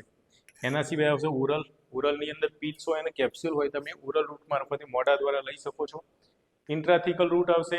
ઇન્ટ્રાથિકલ રૂટનો મતલબ થશે જે ડ્રગ સ્પાઇનલ કોડ મારફતે આપવામાં આવતી હોય અને એ પણ કેન્સરને મટાડવા માટે આપવામાં આવતી હોય, એવી ડ્રગને આપણે ઇન્ટ્રાથિકલ રૂટ દ્વારા આપવામાં આવતી ડ્રગ કહી શકીએ છીએ. એના સિવાય આવશે ટોપિકલી. ટોપિકલીનો મતલબ થશે સ્કિન ઉપર, કે જો સ્કિન કેન્સર હોય તો સ્કિન ઉપર તમે જો કોઈ પણ ક્રીમ અપ્લાય કરો છો, લગાવો છો, તો એવી કન્ડિશનને ટોપિકલી રૂટ કહી શકીએ છીએ. આની અંદર તમારી નર્સિંગ રિસ્પોન્સિબિલિટી અને સાઇડ ઇફેક્ટ કયા કયા રહેશે. જે વ્યક્તિઓ કીમોથેરાપી લે છે એવા લોકોને ખાસ આટલા સાઇડ ઇફેક્ટ જોવા મળશે. ફર્સ્ટ વન છે નોઝિયા એન્ડ વોમિટિંગ. જો આ વસ્તુ થાય તો તમારે એન્ટીએમેટિક ડ્રગ આપવાની રહેશે નોઝિયા વોમિટિંગ વાળી કન્ડિશનમાં. જો લોકોને થાક લાગી જતો હશે, થાક લાગવું, તો એમને શું કરવું પડશે, વધારે પડતો આરામ કરવા માટે તમારે કહેવું પડશે. એના સિવાય સાઇડ ઇફેક્ટ આવશે માઉથ સોર, સ્ટોમેટાઇટિસ. ઘણી વખતે મોઢાની અંદર શું થશે, સોર પડશે યા તો મોઢાની અંદર ઇન્ફ્લામેશન લાગશે. સ્ટોમેટાઇટિસનો મતલબ થશે ઇન્ફ્લામેશન ઓફ ધ સ્ટોમા યાની કે ઓરલ મ્યુકોઝા. આની અંદર તમારે દરરોજ ઓરલ હાઇજીન મેન્ટેન કરવું પડશે અને જે ટૂથબ્રશ તમે યુઝ કરો છો સવારે એનો તમારે એકદમ સોફ્ટ બ્રિસ્ટેડ યુઝ કરવો પડશે કે એના જે ટૂથબ્રશના જે ઉપરનો ભાગ છે એકદમ સોફ્ટ હોવો જોઈએ. એના સિવાય કઈ સાઈડ ઇફેક્ટ જોવા મળશે? હેર લોસ જોવા મળશે, જેને એલોપેશિયા તરીકે ઓળખીએ છીએ આપણે. તો ઘણી વખતે હેર લોસની કન્ડિશન આવશે તો હેર લોસ ખાસ કરીને સાઈડ ઇફેક્ટ જોવા મળશે. આમાં તમારે ઇમોશનલી સપોર્ટ કરવો પડશે, એમને એજ્યુકેશન આપવું પડશે કે આ દરેક વસ્તુ તમે પહેલાં કહી દીધી હશે કે આટલી તમને સાઈડ ઇફેક્ટ થઈ શકે છે. એના સિવાય ઘણી વખતે રેડ બ્લડ સેલનું પ્રમાણ ઘટી શકે છે, જેને એનેમિયા કહી શકીએ છીએ આપણે, અને એનું કારણે તમને થાક લાગે છે, યા તો એના કારણે ઘણી વખતે શું થશે? શ્વાસ લેવાનું ઓછું થશે. થ્રોમ્બોસાઇટોપેનિયા ઘણી વખતે શું થશે? પ્લેટલેટ કાઉન્ટની અંદર ઘટાડો જોવા મળશે અને ઘણી વખતે બ્લીડિંગનું રિસ્ક વધી જશે. આ કોમ્પ્લિકેશન સાઈડ ઇફેક્ટ જોવા મળશે આવી. એના સિવાય આવશે ન્યુટ્રોપેનિયા, વ્હાઇટ બ્લડ સેલનું પ્રમાણ ઘટી જવું, ઇન્ક્રીઝ રિસ્ક ઓફ ઇન્ફેક્શન. તો આ શું કરશે? જ્યારે વ્હાઇટ બ્લડ સેલનું પ્રમાણ ઘટશે ત્યારે તમને કોઈ પણ જગ્યાનું ઇન્ફેક્શન જલ્દીથી લાગી શકે છે. એટલે આ બધી વસ્તુઓ તમે પેશન્ટને કહેશો, જેના કારણે પેશન્ટનું ઇન્ફેક્શન પ્રિવેન્શન પોતાની જાતે કરી શકે. પોતાની હેન્ડ વોશિંગ પ્રોપર કરે અને વધારે પડતું ગીચવાળો વિસ્તાર હોય, ક્રાઉડેડ એરિયા હોય, ત્યાં પોતે ના જાય અને જતો હોય તો પોતે હાથોની ચોખ્ખાઈ કરે. સેફ્ટી પ્રિકોશન તમે આ રીતે આપી શકો છો. તો આ હતું નર્સિંગ રિસ્પોન્સિબિલિટી. કિમોથેરાપીવાળા પેશન્ટને તમે આ રીતની નર્સિંગ રિસ્પોન્સિબિલિટી દ્વારા સમજાવી શકો છો અને આટલી સાઈડ ઇફેક્ટ એનો થશે એ તમે એજ્યુકેશન આપી શકો છો. લાસ્ટ જોઈએ સ્પાઇનલ ડિફોર્મિટી. સ્પાઇનલ ડિફોર્મિટીનો મતલબ થાય કે જે વ્યક્તિઓની અંદર સ્પાઇનલ કોડ છે એ સ્પાઇનલ કોડની પ્રોપર શેપની અંદર ના હોવી, એબનોર્મલ શેપની અંદર હોવી, એવી કન્ડિશનને સ્પાઇનલ ડિફોર્મિટી તરીકે ઓળખીએ છીએ.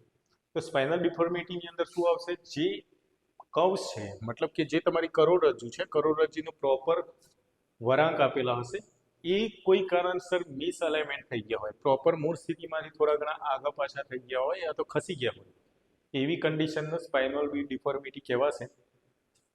આની અંદર ખાસ કરીને બાળપણમાં જન્મના ટાઈમે જ, પ્રેઝન્ટ એટ બર્થના ટાઈમે ઘણી વખતે લોકોને જોવા મળશે, ન્યુરોમસ્ક્યુલરના કારણે, અને અનનોન કોઝ પણ ઘણા બધા હશે. આની અંદર ફર્સ્ટ વન જોઈએ તો એસ પરથી સ્કોલિયોસિસ. આની અંદર તમારો કર્વેચર એસ શેપની અંદર યા તો સી શેપની અંદર જોવા મળશે, જેને કહેવાશે side way curvature of spine. જે કરોડરજ્જુ છે એ સાઇડ વે મતલબ બાજુમાં ખસી જવી, આવી કન્ડિશનને આપણે કહી શકીએ છીએ સ્કોલિયોસિસ. સ્પાઇનલ ડિફોર્મિટીની અંદર એડોલ્સન્ટની અંદર મોસ્ટ કોમન ટાઈપ આ જોવા મળશે, જેને સ્કોલિયોસિસ કહેવાશે, જે એડોલ્સન્ટ હશે એમને. એના સિવાય જોઈએ તો cause uneven shoulder, prominent shoulder blade and tilting the waist in severe cases affect lungs and heart function. ઘણી વખતે આ પરિસ્થિતિ લંગ્સ અને હાર્ટ ફંક્શનને પણ અસર કરશે. તો સ્કોલિયોસિસમાં તમારે એટલું જ યાદ રાખવાનું છે કે એસ શેપની અંદર શું થશે? કરોડરજ્જુની પરિસ્થિતિ એ રીતે બની જશે કે જે સીધી હોવી જોઈએ એનું કર્વેચર આખું એસ શેપની અંદર યા તો સી શેપની અંદર બની જવું, આને કહેવાશે સ્કોલિયોસિસ.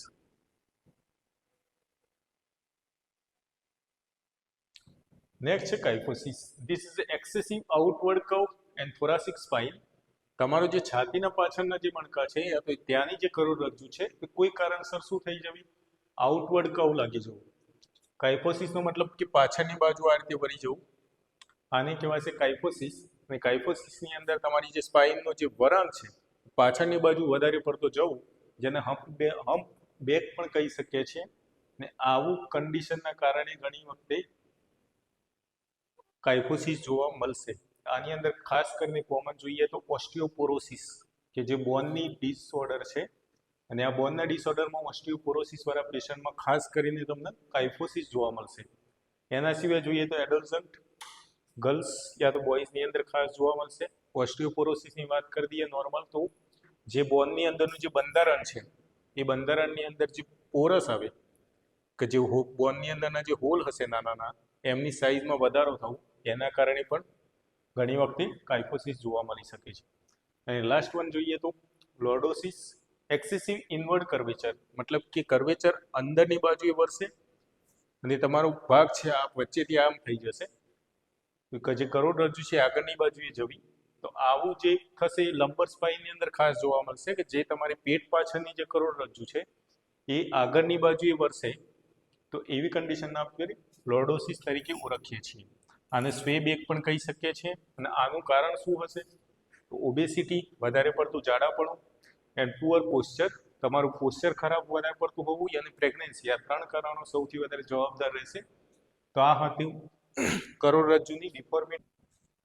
એના પછી જોઈએ care plan depend severity type of deformity. જે 3 આપણે ડિફોર્મિટી જોઈએ એનું કેર પ્લાન આપણે જોઈએ તો એનું અસેસમેન્ટ કરવામાં તમે ફિઝિકલ અસેસમેન્ટમાં શું જોશો? સ્પાઇનલનું એક્ઝામિનેશન કરશો, અને સ્પાઇનલના એક્ઝામિનેશનમાં કયા પ્રકારનું સ્કોલિયોસિસ છે, કાઇફોસિસ છે કે એ શું છે તમે જોઈ શકો છો. એના પછી આવશે પેશન્ટનું જે પેન લેવલ છે, મોબિલિટી છે, કે પેશન્ટને ન્યુરોલોજિકલ સિમ્ટમ જોવા મળે છે, પેશન્ટનો દુખાવો થાય છે કે નહીં, આ પણ તમે અસેસ કરશો. નોન સર્જિકલ મેનેજમેન્ટની અંદર વગર સર્જરીએ તમે શું કરી શકો છો? માઇલ્ડ કેસ હોય તો ચાલશે. આની મેનેજમેન્ટની વાત કરીએ તો પેશન્ટને પ્રોપર એજ્યુકેશન પ્રોવાઈડ કરવું, કે ગુડ પોસ્ચર કઈ રીતે રાખવું, ફિઝિકલ થેરાપી આપવી, એક્સરસાઇઝ કરવી, પોતાના મસલને સ્ટ્રેટ કરવા, આ વસ્તુ તમે કરાવી શકો છો. બ્રેસિંગનો મતલબ થશે એડોલ્સન સ્કોલિયોસિસ હોય તો તમે અહીંયા બ્રેસીસ મારી શકો છો, જેના કારણે કર્વેચર છે પોતાની મૂળ સ્થિતિમાં આવશે. એના સિવાય પેશન્ટનું ફેમિલી વિયરિંગ બ્રેસ કરેક્ટલી કન્સિસ્ટન્ટલી. જે વ્યક્તિઓને આવી તકલીફ હોય તે પોતાના કરોડરજ્જુથી અહીંયા સુધીનું એક બ્રેસ મારશે, જેના કારણે પોતાનું પોસ્ચર મૂળ સ્થિતિમાં જળવાઈ રહેશે. નાનપણથી કરશો તો પરિસ્થિતિમાં સુધારો આવશે. સર્જિકલ મેનેજમેન્ટની વાત કરીએ તો સિવિયર ડિફોર્મિટી છે, જેની અંદર સર્જરીમાં ઘણી વખતે સ્પાઇનલ ફ્યુઝનનું ઓપરેશન કરવું પડશે, અને પોતાનું જે કર્વેચર છે એનું પ્રોપર મૂળ સ્થિતિમાં લાવવું પડશે. પ્રી ઓપરેટિવ કેરની વાત કરીએ તો ઓપરેશન પહેલાં શું થશે? Prepare the patient psychological and physically, એને પ્રિપેર કરવું પડશે, અને પછી તમે સર્જરીમાં લઈ જઈ શકો છો. પોસ્ટ ઓપરેટિવ કેર મતલબ ઓપરેશન પછી શું કરવું? તો પેશન્ટનું જે પેઇન મેનેજમેન્ટ છે એને ફોકસ કરવું પડશે. પેશન્ટને ન્યુરોલોજિકલ ડિફોર્મિટી ના થઈ જાય, કેમ કે કરોડરજ્જુની વસ્તુ છે તો કરોડરજ્જુમાં શું આવેલી હશે? તમારી મોટાભાગની સ્પાઇનલ નર્વ્સ હશે, તો એકે સ્પાઇનલ નર્વ્સમાં જો પ્રોબ્લેમ આવી જશે તો આખું ન્યુરોલોજિકલ પ્રોબ્લેમ ચાલુ થઈ જશે. આ ના થાય એના માટે ધ્યાન રાખવું પડશે. પછી early mobilisation per the doctor order, ધીમે ધીમે મોબિલાઇઝ કરવું પડશે. And closely monitor surgical site of infection, કે જે જગ્યાએ તમે ડોક્ટરે જે સર્જિકલ સાઇટ જે જગ્યાએ ઓપરેશન કરેલું છે એ જગ્યાને રોજ જોતું રહેવું પડશે કે એ જગ્યાએ ઇન્ફેક્શન ના લાગી જાય. આટલી વસ્તુઓનું તમે નર્સિંગ કેર તરીકે મેનેજમેન્ટ કરી શકો છો, જે લોકોને સ્પાઇનલ ડિફોર્મિટી હોય એવા લોકોને.